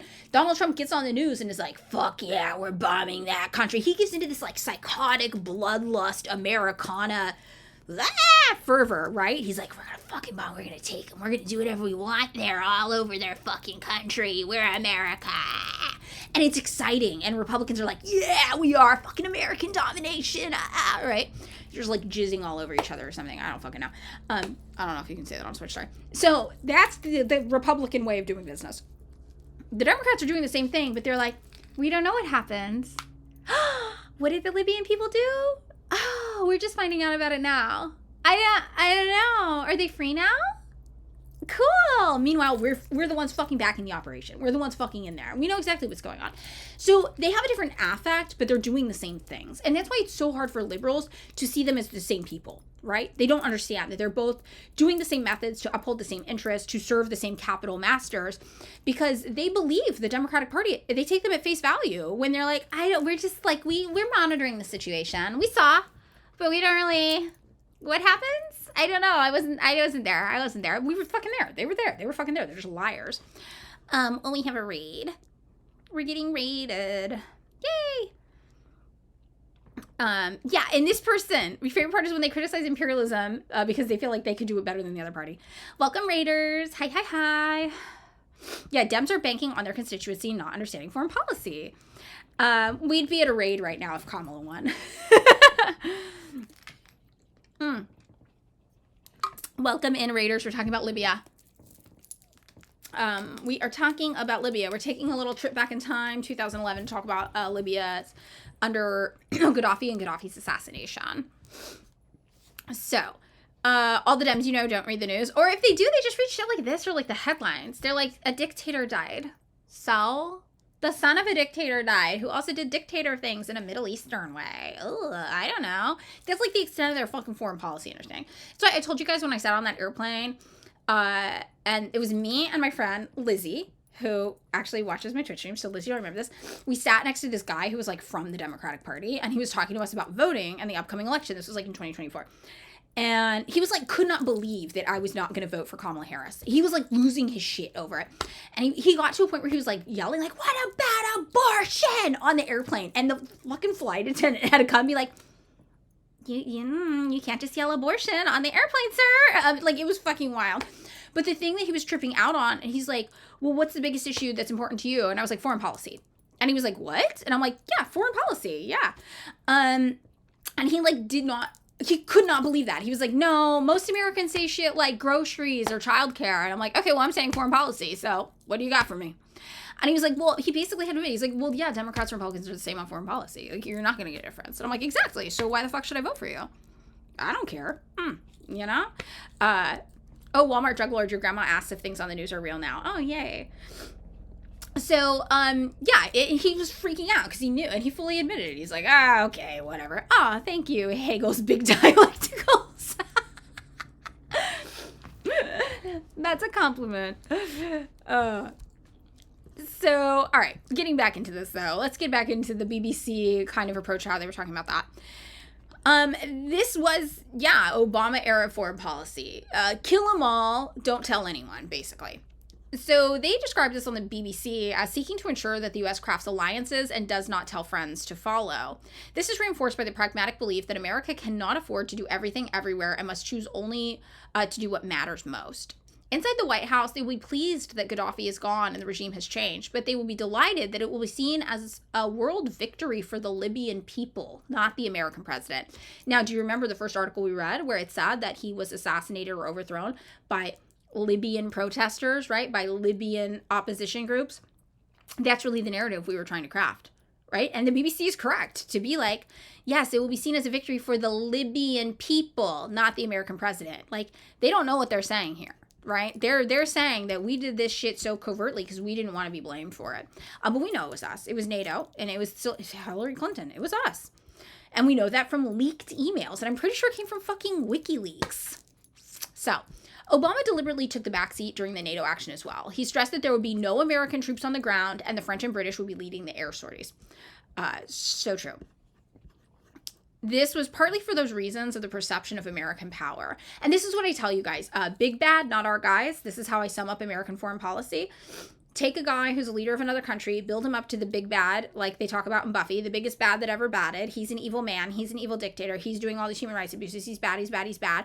And then somebody, not our guys, kills them. But they are our guys. They're secretly our guys that we've been funding and training and coordinating this all with. But because they're not our guys, We don't know. We're not to blame. And this is really the process. Big bad, not our guys. Very, very interesting. Yeah, but our emails, and it's like, I think it's one of the actions talked about in the emails, maybe. Oh, that was pretty wild. So, Obama deliberately took the backseat. We talked about this. There's also partly for the reasons of American perception of power. We talked about this. For ages, Europeans argued that the U.S. should be less assertive. When it happened, it was uncomfortable for some. So for more than 50 years, the West had grown used to the U.S. being out front, and it felt odd to the BBC, I guess, when it didn't happen. So this was just an assessment of Barack Obama's foreign policy. The reality we know is that we were still out in the open. We just weren't using U.S. troops to do it. We found a more convenient way to do it, using other people's troops. Right? We'll send other people to die. We don't have to die. We learned that we don't have to send our guys to die. We'll send your guys to die, and we'll still get what we want. It's exactly what happened in Ukraine, by the way. Exactly what happened. We figured we would send Russian guys and Ukrainian guys to fight in a war against each other and die, and then in the end, the United States got a new market for business opportunity in a slightly smaller Ukraine, but who fucking cares about that, right? This is how it goes. We're not fighting our own battles. We're manipulating things so that other people fight our battles for us. Okay, so we also have this story to look at. Libya before and after Gaddafi. And this is by Black Agenda Report as well from 2020. 9 years after his death, residents in the chaos-wrecked country's capital have grown to miss the longtime leader as the frustrations of daily life mount. Gaddafi ruled for 42 years, leading Libya to a significant advance in social, political, and economic matters. 9 years after the military intervention led by the NATO group, right, North Atlantic Treaty Organization, NATO, to overthrow Gaddafi, Libya remains trapped in a spiral of violence involving armed groups, sectarian ethnic groups, and external interference that have led the country into absolute chaos. On October 20th, 2011, amid protests supported by the government of the United States and the European Union, an armed uprising that plunged the country into a civil war, the Libyan leader was captured and brutally murdered by the rebels, the US-backed rebels, the NATO operation. Being one of the most prosperous countries on the African continent thanks to its vast oil fields, after the fall of Gaddafi, the North African country was divided between rival governments in the East and West and among multiple armed groups competing for quotas of power, control, and the country of its wealth. Gaddafi ruled for 42 years, leading Libya to a significant advance in social, political, and economic matters that were recognized and admired by many African and Arab nations at the time. Despite his controversial government, Gaddafi came to represent an important figure for anti-imperialist struggles, for his position mainly against the U.S. and the policies carried out from Washington on the Middle East. It is for this reason his life and death became pivotal events in Libya and key to understand the current situation. After World War II, Libya was ceded to France and the United Kingdom, and both countries linked it administratively to their colonies in Algeria and Tunisia. However, the UK favored the emergence of a monarchy controlled by Saudi Arabia and endorsed by the UN, the Senussi dynasty, which ruled the country since its independence in 1951 under the monarchy of King Idris I, who kept Libya in total obscurantism, while promoting British economic and military interests. When oil reserves were discovered in 1959, the exploitation of wealth did not translate into benefits for the people. According to political analyst Thierry Meyssan, during the monarchy, the nation was mired in backwardsness in education, health, housing, social security, among others. The low literacy rates were shocking, according to Meyssan. Only 250,000 inhabitants of the 4 million could read or write. But it was in 1969 that the Senussi dynasty was overthrown by a group of officers led by Colonel Gaddafi, who proclaimed true independence and removed the dominant foreign forces from the country. One of Gaddafi's immediate policies was to share the benefits and wealth to all Libyans. Ooh, Kubashi! You've been here a whole week, 7-day stream. Yay! Since Gaddafi took power, oil has been the main resource in the hands of the leader of the newly proclaimed Libyan Arab Republic. The triumph of the 1969 revolution marked a paradigm shift, moving the new government to use its oil income to boost redistributive measures among the population, generating a new model of economic and social development for the country. According to analysts, among the measures of economic sovereignty which drove Gaddafi's policies were the nationalization of various Western oil companies, such as British Petroleum, and the creation of the National Oil Corporation, which characterized the configuration of a more socialist model. So what are they doing? Nationalizing oil. We all know people fucking hate it when you nationalize oil. Tie in again to Iran. What happened when Mossadegh, a kind of socialist, was elected into a leadership position? He nationalized oil, and then he was ousted by the CIA alongside MI6. So yes. Throughout Gaddafi's tenure, ambitious social programs were launched in the areas of education, health, housing, public works, and subsidies for electricity and basic foodstuffs. These policies led to a substantial improvement in the living conditions of Libyans, from being one of the poorest countries in Africa in 1969 to being the continent's leader in its Human Development Index in 2011. In fact, the UN considered Libya a high development country in the Middle East and North Africa. At a national level, Gaddafi was able to deal with two central dilemmas characteristic of Libyan society. On the one hand, the difficulty of exercising control over the tribes, and on the other, the fragmentation of society into diverse and sometimes opposite tribal and regional groups. Gaddafi had the ability to hold together these territories with little connection to each other. It's estimated that there are about 140 tribes in Libyan territory, each with different traditions and origins. I think this is really interesting. This also reminds me of Kim Il-sung in North Korea. One of the reasons why North Koreans loved Koreans in general, not just the North, the South loved him too. They loved him is that he was able to take groups with different interests and defend them all equally against outside oppression, basically. Oh, bye, Walmart drug lord. Thanks for hanging out with us now for a bit. Yeah, Gaddafi even predicted that imperialists were going to kill him. Yep, he knew. At the international level, pan-Arabism should be highlighted, with the confrontation open to the United States due to the opposition that Gaddafi exerted on the influence of this country, reaching closer ties with other Arab countries to carry out common policies of rejection of Washington's policies on the Middle East and in Africa. So he really sought to strengthen ties, right, with Egypt, Morocco, Syria, Tunisia, Chad, and others, and shut down any sort of connection or influence from the Western world. He also connected with places like Venezuela and Cuba, right, which led him, even though he wasn't an express Marxist-Leninist, right, he had these connections and these bonds with people who were also interested in, standing up against Western hegemony. No, South Korea didn't love Gaddafi. Yeah, Kim Il-sung. The citizen protests that began in Tunisia in December 2010, the Arab Spring, arrived a month later in neighboring Libya, although in a different way. So the last article we were talking about, they were like, this wasn't even an Arab Spring situation, really, but the United States tried to position it like it was all the same. Popular uprisings that included against Gaddafi, which really wasn't quite the case. As the mass and popular demonstrations that characterized Tunisia and Egypt were not replicated. In contrast, in Benghazi, where the anti-Gaddafi movement focused, Islamic groups predominated. Some political analysts agree that in Libya there was never a mass movement on a national scale like in the other countries, nor was there popular support to overthrow Gaddafi's government, astroturfed, right? However, the uprisings in Benghazi were enough for the UN Security Council and NATO to intervene on behalf of the Responsibility to Protect Resolution of 1973 and launch a bombing campaign between March and October of 2011 that had a decisive impact on the assassination of Gaddafi. Same thing we tried to do in Tiananmen Square, right? Whenever there's a little bit of an organic movement, we see it, we take it, and we're like, let's fucking blow this thing up. Let's go. It's very, very wild. Same thing with Taiwan, about how only 4.3% of people in Taiwan want immediate independence from China. And we're like, let's take those 4.3% of people and blow it up and make it look like it's a huger issue than it is and just ride for it. This is what we do everywhere. Am I a Pan-Africanist? I am a Marxist-Leninist, so that's my primary thing. But I understand why people are Pan-Africanists, and Pan-Africanism is compatible with Marxist-Leninism. So I ultimately think right to self-determination, that's something for African people in the African diaspora to discuss amongst themselves, but I think it makes sense, right? I think it makes sense the same way it makes sense for the fucking EU to come together to stand up against the United States. And they're not even an exploited area. Oh, AstroTurf. So, you know how there's grassroots is a term that's used? Like, this is a grassroots movement. This is an organic movement of the people. AstroTurf is when people try to create a fake version of that. So that's like, we AstroTurf protests, our government will be like, the people just wanted it. I don't know. It happened all on its own. But it didn't. Our government created that, basically. So according to Mason, NATO's interference in the internal affairs of Libya and the overthrow of Gaddafi were not the result of conflict between Libyans, but to a long-term regional destabilization strategy for the whole group of the Middle East. Think about this with Iran. Think about this with what's going on in Iran right now. It's the same exact thing. And this is what we mean. When you learn history and you look at what's happening today, you see through the bullshit, you know. And that's what the people in Iran are doing too. That's why leftists in Iran are like, we're not going to be another fucking Libya. Are you crazy?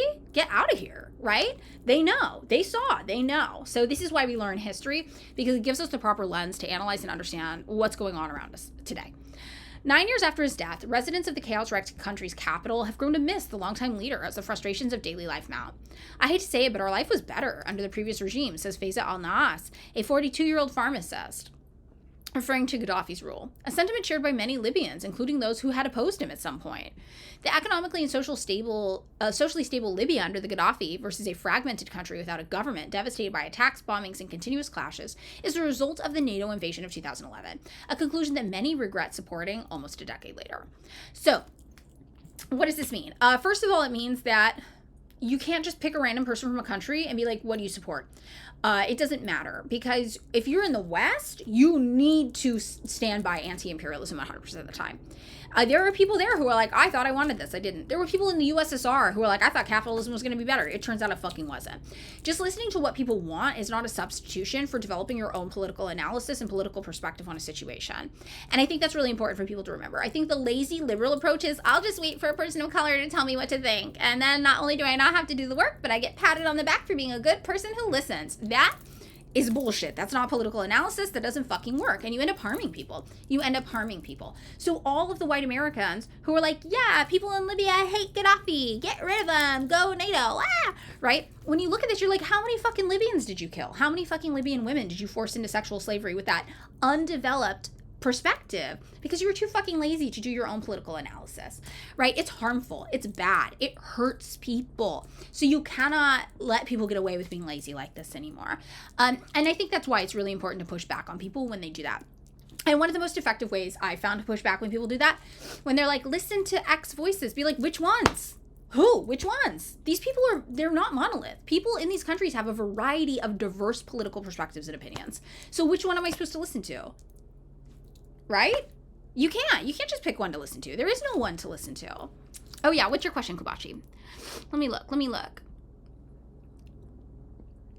Was that also the story with Xinjiang? Did it start out as an organic thing? Kind of. So in Xinjiang, it actually started off with I said the wrong one the other day. I said Turkmenistan.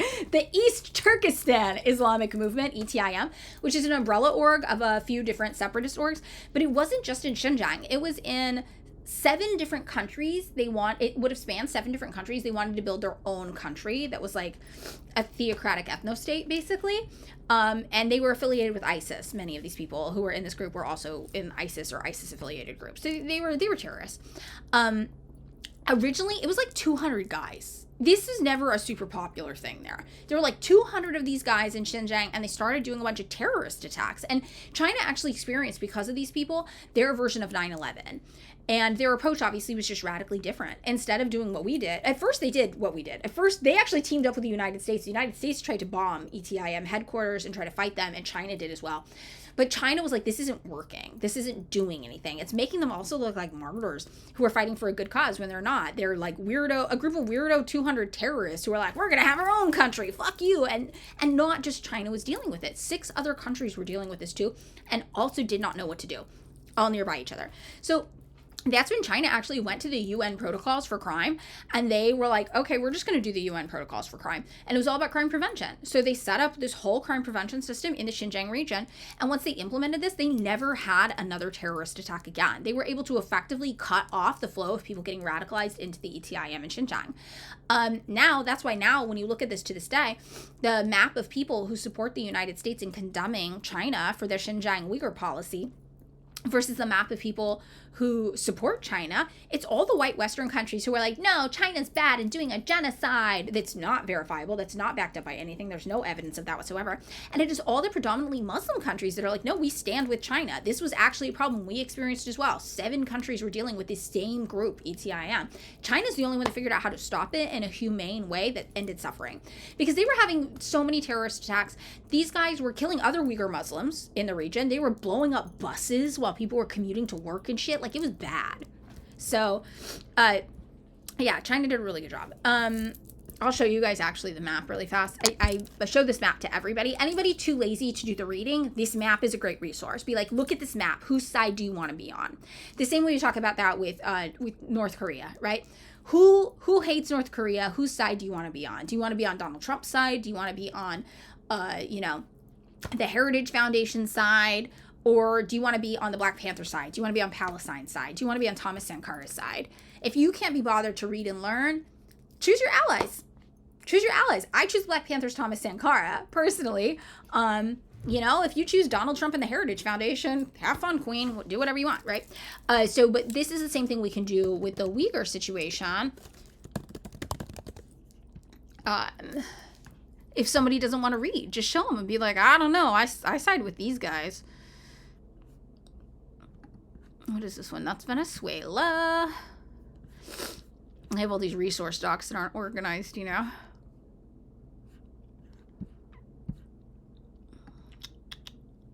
Okay, here's my resource doc for the Uyghur genocide. There's a lot on here. And this will explain everything to you about what I just said. Here is, I believe, the map. Okay, so this is the map of where people side. Let's see. Maybe I'll do it. No, this way. This is all I can do. Sorry. All right. So blue is countries that oppose China's Xinjiang policies based on UN records. Red is countries that support them. Okay, the Uyghurs, the Xinjiang. Look at all the blue countries. What do we see? We see Europe. We see the United States and Canada. We see countries in Latin America that have basically become neo-colonial vassal states of the United States.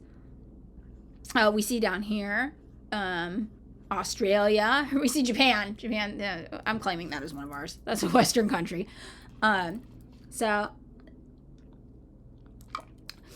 then we look at all the red countries. These are the ones, I mean, it's China, but these are the ones that support China, right? What side do you want to be on? This is a white people thing. This is not the rest of the world. This is not a global south thing, right?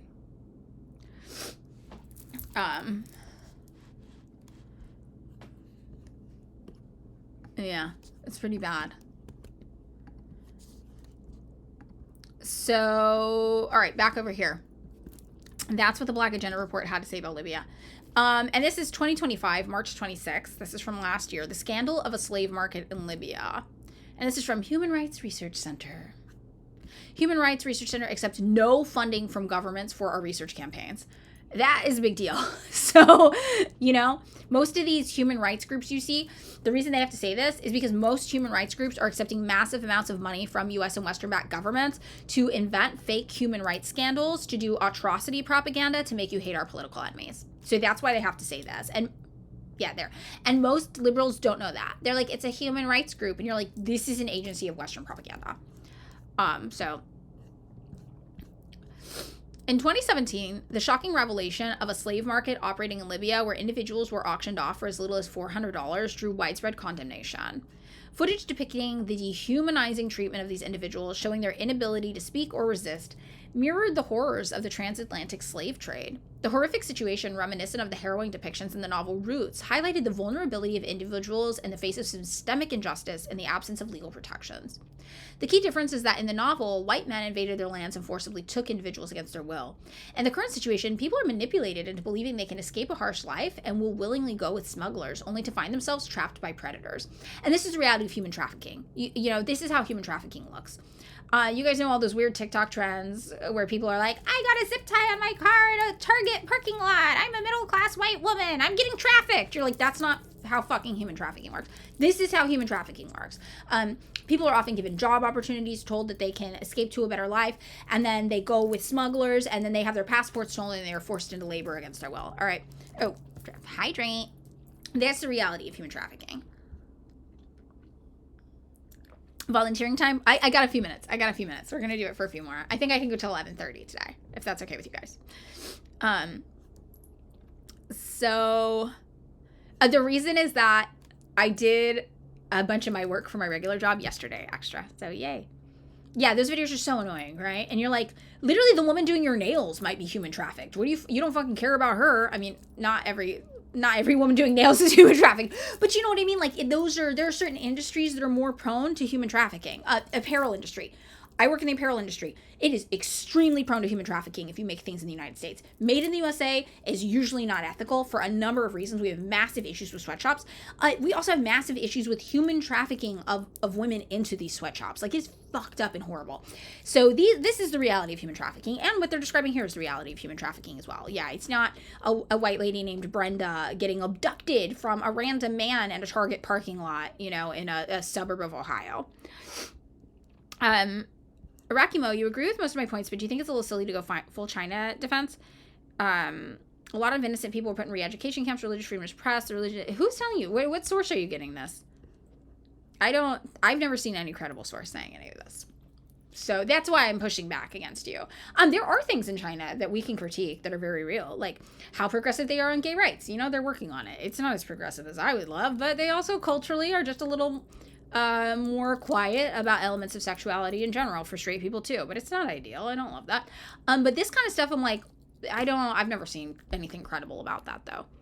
Commie Space Invader. Last question. Let me look. I'm looking. Eee. Rohingya genocide. Oh, I actually don't know about that. That would be something I would have to learn about. We could learn about that together. And something too, if there was like a current events tie into it. I don't know about that. That's interesting though. I don't know about that one. I need to learn about that. Thank you for sharing something new for me to look into. All right. So,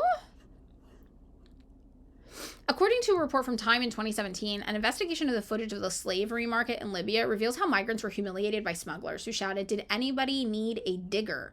This is a digger, a big strong man. He'll dig. What am I bid? What am I bid?"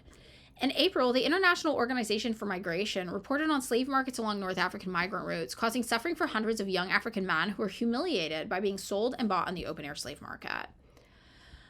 The fall of the Gaddafi regime in 2011 plunged Libya into a state of political instability, creating fertile ground for human trafficking and forced labor to thrive. The plight of enslaved individuals in Libya represents not only a profound violation of human rights, but also a critical challenge for global humanitarian efforts. Addressing modern slavery in Libya is crucial for restoring dignity and justice to thousands of victims, as well as reinforcing international human rights standards. The chaotic environment of the Libyan civil war has created a power vacuum, enabling various groups to operate outside of the rule of law. Driven by greed and a disregard for human life, these groups exploit the vulnerability of migrants and refugees, perpetuating a cycle of abuse and exploitation. Migrants leave their home countries for various reasons. Some flee poverty and economic hardship for a better life, while others escape political turmoil and violence, seeking safety and stability. According to the IOM in 2020, there were approximately 600,000 migrants from 46 different nationalities in Libya. And of these migrants, 62% were sub-Saharan African, 31% were Northern African, and 7% were from Asia and the Middle East. Geographically, 49% were located in Western Libya, 28% in the east, and 23% in the south. Tragically, many fall prey to human traffickers who exploit their vulnerabilities, luring them with false promises. Once trapped, these individuals are kidnapped, sold, tortured, and enslaved. According to the Global Slavery Index in 2021, Libya was ranked 59th globally and 11th in Africa in modern slavery. 47,000 people experienced different types of slavery in Libya. Remember, this was the wealthiest country on a continent before. This was a thriving country before. Like, this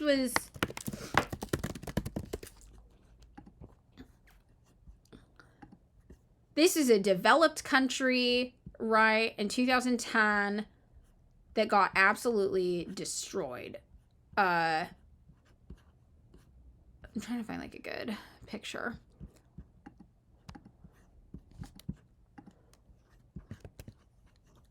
Pixelated. But, this is a modern country. This is very, very interesting.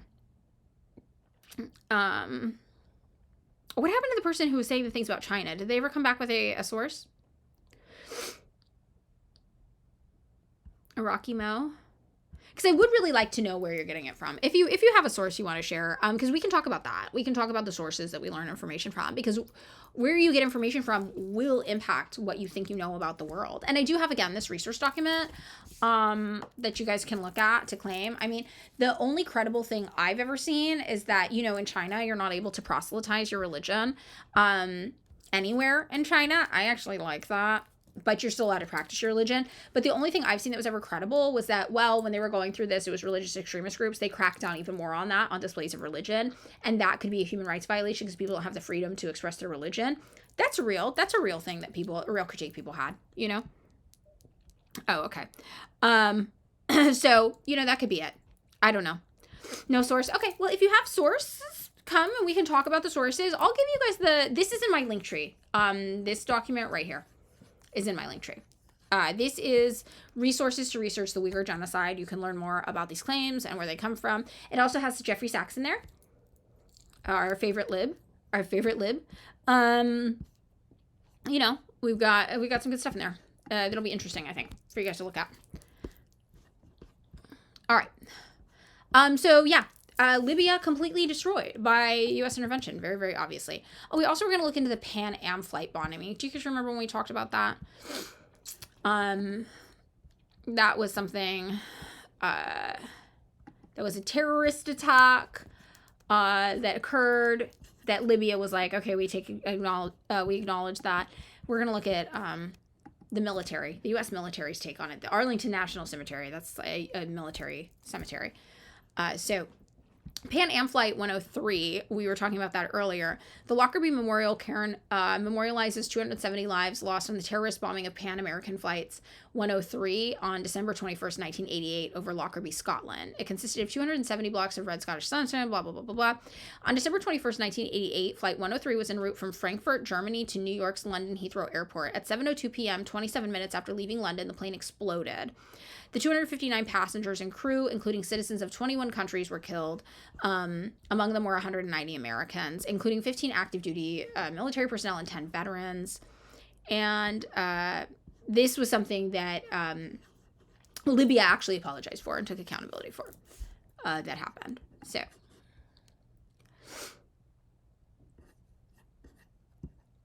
Okay, so the China Xinjiang policies, it does have a lot to do with war on terror. It is the same era. It was the same enemies. The United States was also dealing with the ETIM. They were part of the Islamic extremist kind of movement, war on terror things. And it's not that here's the thing. It's not like during that time there weren't Islamic extremist groups. The United States fucking helped create them to fight our battles. Like they were real. They were hurting people. They were doing acts of terrorism, right? In the United States, though, our relationship with it was a little different, right? These were countries we had specifically destabilized. These were people who were trained in CIA-backed operations. In China, it wasn't like that. In China, it was people who wanted to have a separatist movement, and they were extremist separatists, and they happened to be religious, but they were in a region that almost everybody there followed their religion. In the United States, almost everybody in New York City is not Muslim. They don't practice Islam. So for us, we were able to politicize it into religious extremism in a way that made it convenient for us to just vilify brown people, right? Because we didn't really have a relationship or understanding to Islam as a culture in the United States. White culture didn't anyway. And that's what led to the United States basically using its justification to enact horror and terror over every Middle Eastern country, every country we thought Muslim people might be in the entire world. And China, they were doing this in a predominantly Muslim area. The people they were attacking were other Muslims. So the hit of it was a little bit different. It wasn't like they could vilify an entire ethnic group there. The victims were of the same ethnic group. Other Uyghurs were dying at the hands of these Uyghur extremist separatist groups. So I think it's very, very interesting how it manifested differently.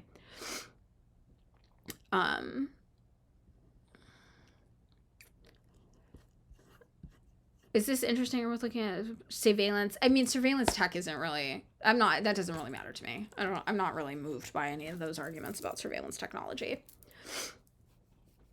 I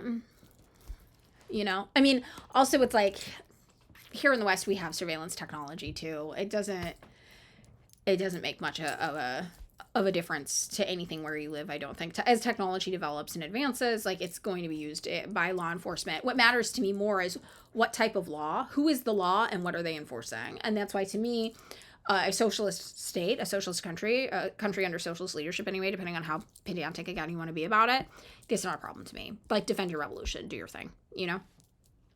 So let's take a look at if Breakthrough News has anything about Libya.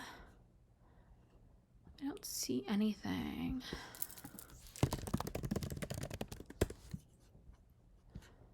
They're on YouTube. We might not be able to watch a full video before I'm done, actually. I only have 15 minutes. Let's look at maybe FRSO. We'll look at what FRSO has to say. NATO, the anti-war movement, and the decline of U.S. imperialism. This is from 2024, so this is a year old. Let's see. All right. Post-World War II, the U.S. built a web of economic institutions where Wall Street and Washington, D.C. were at the center. That original web is long gone, and in its place is a world economy that is breaking and fragmenting. With each new break, the decline of U.S. imperialism is picking up speed, and the Trump presidency will accelerate its downfall. A symptom of declining imperialism is the sharpening of inner imperialist contradictions. I remember this from a year ago. These can take on both political and military scopes. For example, Trump campaigned that Ukraine is a primary concern for Europe that the U.S. should no longer concern itself with. If Trump is true to his word, the policy shift will force European imperialist powers, mainly Germany, to bolster Ukraine while putting stress on NATO. As the power of the U.S. economy shrinks, Trump relies on threats of tariffs to recover a semblance of power. He ran on the promise of tariffs on all Chinese imported products. While the U.S. working class will be the ones who shoulder the burden of this trade war, Trump continues to barrel forward in delinking the U.S. economy from the People's Republic of China. With each misstep on behalf of the imperial powers, we're seeing a clearer definition in the developing spheres of influence and domination. The U.S. has a smaller role to play, while the other two centers of monopoly capitalism, Japan and the EU, are also taking up smaller shares of the world GDP. As we see the steady decline of U.S. imperialism and broadly the decline of imperialism around the world, we see the inverse as the people rise up against it. As the U.S. monopoly capitalist class stumbles, the people continue their march to victory. People around the world are facing economic hardships as the warmongers steadily beat the drums of war. The United States military spending went from $366 billion under Bush to $1.1 billion, or more than $1.1 trillion, more than $1 trillion under Biden. In the last 2 decades, this budget destabilized Afghanistan, Iraq, and Libya, funded attempted coups in Bolivia and Venezuela, supplies weapons to reactionary governments in the Philippines and Ukraine, and spearheads the genocide of Palestine. Since the invasion of Afghanistan in 2001, we've seen the anti-war movement have its highs and lows, but the overall trend has been to fight against imperialist wars. The pandemic in 2020 sharpened many contradictions and culminated in the George Floyd rebellion. This laid the groundwork for a new generation of organizers to not only question the ruling class, but gain confidence in the power of protest. The landscape of the movement completely changed after that summer. The same people who took to the streets for the George Floyd rebellion were the same ones who joined the protests in 2023 for Palestine, some of the largest protests for Palestine we've seen in the West. As inflation rose, jobs were lost, and debts were left unpaid, everyday people continue to question why the government continued to spend money on war rather than people's needs. Worsening conditions only deepen the antagonism between the interests of the working class and the ruling class. So just tying this all in and talking about how domestic and foreign policy are linked, if we do understand the correct definition of imperialism as the exportation of finance capital, that means we must understand the role that finance capital has on us here at home. I think this is really interesting also in conjunction with what Donald Trump was talking about with putting caps on credit card interest rates. I think very, very interesting. Wait, did we miss anything interesting in the chat? Okay. Because we're seeing that this is an issue that's affecting people domestically and abroad as well. 8 out of 10 new subs. We need 2 more new subs to reach our goal.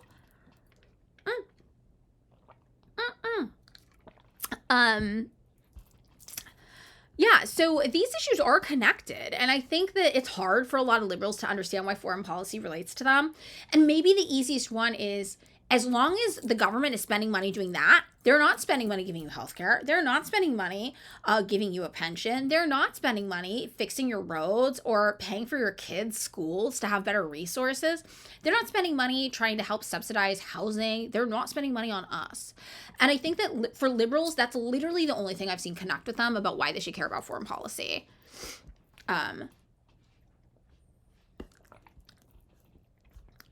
They've got a little quote here.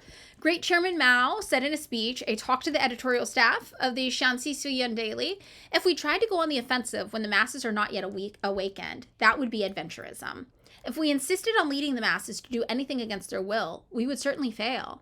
If we did not advance when the masses demand to advance, that would be right opportunism.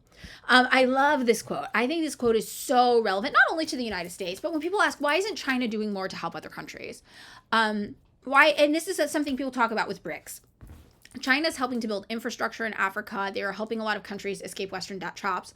And some people, some anti-China Marxists or leftists, right, will say, well, why aren't they helping people have revolutions in Africa? The USSR used to back a ton of revolutions. This is the lesson the USSR ultimately learned by doing that, though. That if you try to go on the offensive when people don't have class consciousness, you not only are you going to fail, everybody's going to hate you. You will have soured them on your mission. You can't lead the masses to do something against their will. Instead, what you have to do is you have to wait till people are ready. And when people are ready is different everywhere. And you got to keep working on the education and the outreach. And when people are ready, you need to know and you need to move forward and jump at the opportunity. Now, part of the reason why Marxists engage in electoral politics is to get a head count. And most people don't know this. It's to get a head count. How many of you are ready? How many of us are out there? How many are strong on this? And that is why I think it's important, if you are a Marxist-Leninist and you understand electoral politics will not save us, to engage in electoralism so that we all have a head count. We know how deep we are. We know how strong we are. We understand where we are at the stage of revolutionary effort, revolutionary consciousness, class consciousness, like all of this stuff, right? We got to know that. So that's also one of the reasons why we engage in electoralism, not just because it's an opportunity to meet the masses where they are and educate them, which it is. And again, I'm telling you, volunteering with the Vote Socialist campaign in California, I'm like, holy shit, people are listening. I'm telling them about socialism and they're listening right now because it's tied to an election, which is so annoying. But okay, they're listening, so I get it. That's why we fucking do it. Lenin was right. Who knew, right? But we also do it to get a head count, to know how many of us are out there. So this, FRSO ends theirs with down with NATO, down with imperialism, long live international solidarity. Yes. Now we're going to take a look at the other national Marxist-Leninist Org Liberation News, what they have to say about Libyan slavery. This is from 2017, so this is a little bit older, okay? So Answer Coalition, fun fact, was my first entry to hearing about PSL ever, because it came out of the anti-war movement of 2001, which is when I first got radicalized. So I've been to protests where Answer Coalition is. They're tied to, they do work with PSL and stuff too. So on December 9th, the Boston chapter of the Answer Coalition, Act Now to Stop War and End Racism, called a demonstration to speak out and march against slavery in Libya. The action was endorsed by Stuck on Replay, Boston Coalition for Freedom, Workers' World Party Boston, the International Action Center Boston, Stonewall Worries, blah, blah, blah, a lot of different unions and stuff to do this demonstration. This is a really good sign. U.S. imperialism created Libyan slavery. Right to the point. So true. All of the speakers from the Answer Coalition to Mass Peace Action, the PSL, and WWP denounced the phony humanitarian war narrative pushed by the bourgeois press in the lead up to the war. In particular, the leftists that lined up with the White House, NATO, the CIA, the Pentagon, the IMF, and the corporate media were denounced for their complicity in cheering on the revolution in Libya, which has been thoroughly revealed to have been a reactionary Islamist movement backed by U.S. and European imperialism and its running dogs in the region. Yes. Like, yep, that's true. That whole paragraph, yep. The lie of the humanitarian war was spread along racist lies that former President Gaddafi gave Viagra to black men and turned them into rapist mercenaries to be used against the rebels. Yes, that is something that they were actually trying to push as the reason for the war. This is something that actually happened, which is wild. Our friends on the left. The struggle that broke out was framed as Gaddafi the dictator versus the people. We know that's not true, though. It was Gaddafi, the man who helped bring water to Libya, right? Versus NATO and the United States, versus U.S. imperialism, versus finance capital. Oh, URL. You guys want this URL? Yeah, let me get you a tiny URL for it really fast, because you guys know I cannot copy and paste, because my setup for the comments while streaming, it's not very legit. Okay. And if you guys do, like we were talking about earlier, where do you get your news? I would say less for news, more for perspective, more for proper orientation as, as a leftist, as a Marxist-Leninist. But even just as a leftist, if you're looking for a proper orientation on a confusing foreign policy thing, always look to the Marxist-Leninist orgs. And that means looking at the Marxist-Leninist orgs in that country where it's happening. That also means looking at your major Marxist-Leninist orgs here in the USA. And again, the two biggest ones, PSL, who does Liberation News, and also FRSO, who we just looked at. Both of those are going to be your two largest ones. They probably are going to have a news story about it. You probably also have local Marxist-Leninist orgs who are doing this work as well. I know we always talk about the Trotskyists and their papers. Okay, we have some papers. We Marxist-Leninists have a few papers. They're online. But, we got them, so let's use them for proper orientations to make sure we're all on the same page about these things. I think it's important. Bye, Commie Space Invader. Thanks for hanging out. Okay. So, such racist concoctions are the same justifications that white supremacists historically use against black men here in the United States. Again, connecting it. What's happening internationally is what happens at home. In 2011, the mentality of supporting nebulous rebels in Libya was very common. Remember, they're like, it's these rebel groups. They're overthrowing a dictator. It wasn't. It was NATO. The bourgeois press from CNN to Fox depicted these reactionary currents as freedom fighters. The struggle that broke out was framed as one of Gaddafi the dictator versus the people. The same corporate-owned media is near silent about the fraudulent elections the U.S. imperialists supported in Latin America, the theocratic dictators and monarchs propped up in Saudi Arabia. Never do they frame the cause of the Palestinian people as a struggle against any kind of dictatorship. Again, this is in 2017. Oh, switching. Charging light. My light has a 2-hour strict lifespan. I really got to get the other adapter. So we stop dealing with this. My light. Okay. You guys can hear me, right? You guys can hear me? Yes, yes.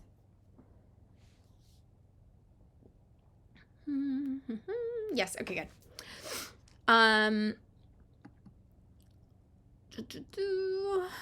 Let's see where we left off here. Never do they frame the cause of the Palestinian people as a struggle against any kind of dictatorship. In fact, these imperialist claptraps claim the actually existing apartheid regime to be Middle East's only democracy, talking about Israel. The Speak Out on the 9th honed in on the hypocrisies of the bourgeois media and how they manipulate the people's minds by relying on traditionally left-wing tropes about human rights. And again, this is why Democrats are just as susceptible, sometimes even more susceptible, to United States' aggressive foreign policy measures. They're like, oh, it's in the name of human rights. So we're defending them from human rights. It's just a sales pitch that's being used on you to give you the same bullshit foreign policy. Wait, hold on. I have to get a tissue. I have really bad allergies today. Hold on.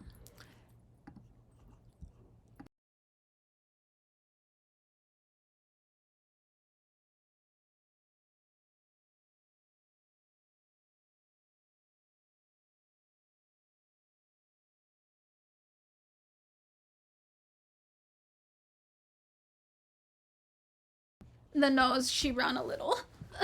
We're almost done though. We're gonna wrap it up soon, so we'll get through this.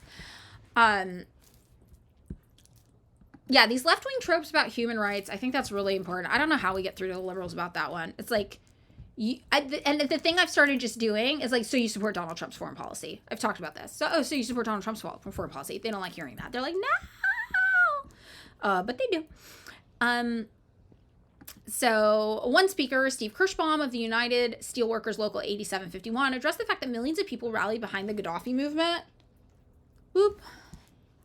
during the Arab Spring era, and a bourgeois media would not cover it. To reveal the truth, there was a wellspring of political support for the Gaddafi-led government, and that would have shattered the myth that this was an unpopular regime or that this was the people versus the dictator, because many of the people there did, yes, support Gaddafi.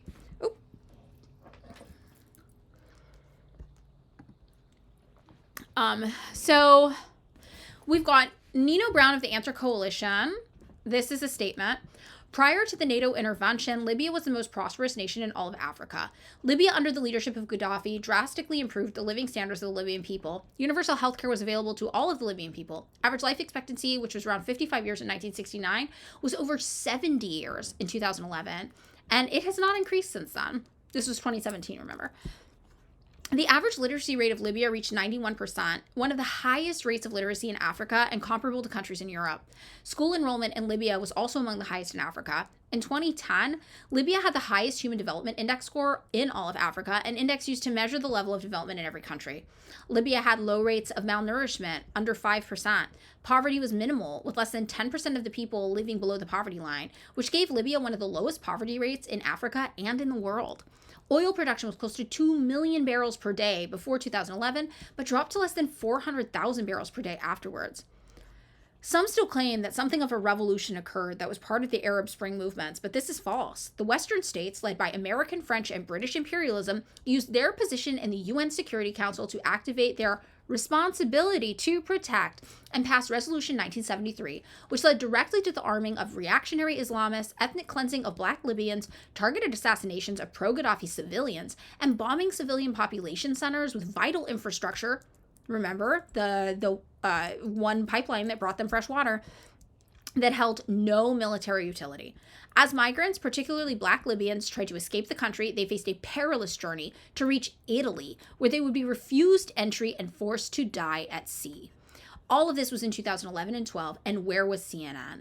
Where were these states that are so quick now to call special UN meetings to condemn the Libyan people for their slavery? So I think this is a really good thing for us to lead off on. Arakimo, I think maybe you should check out my resource doc on this issue. I see you're still in here chatting with people. I think you might appreciate it. It is in my link tree. Maybe read through it. And if you want to come talk to us about it, tomorrow's Theory Thursday. We're going to pick some topics to talk about tomorrow. But, maybe on Friday we can do a vote and see if people want to talk about any current news in China and how it might relate to that. And we can do a little bit of a deep dive. But I feel like you should read the resource document first, because I don't think here's the thing. We know your perspective. Right? That's the perspective that we're told all the time. You don't know our perspective, though, because you haven't looked into it yet. So once you know both, then we can have an honest conversation about it, right? And so the research document might be a good place for you to learn, even if you don't agree, just to see how we're talking about it so we know how to communicate with each other effectively. I think that might be the way to do it, I think. Okay, everybody. Well, that wraps up today's stream. Tomorrow is Theory Thursday. Come with your best recommendations for theory to read. I'm going to be very excited to do this with you guys. I'm excited. I hope you're excited too. It's the first time doing it. And then Friday, we'll be back to regular news. So who should we raid before we leave? And I'm sniffly. Who do we want to raid? Any recommendations?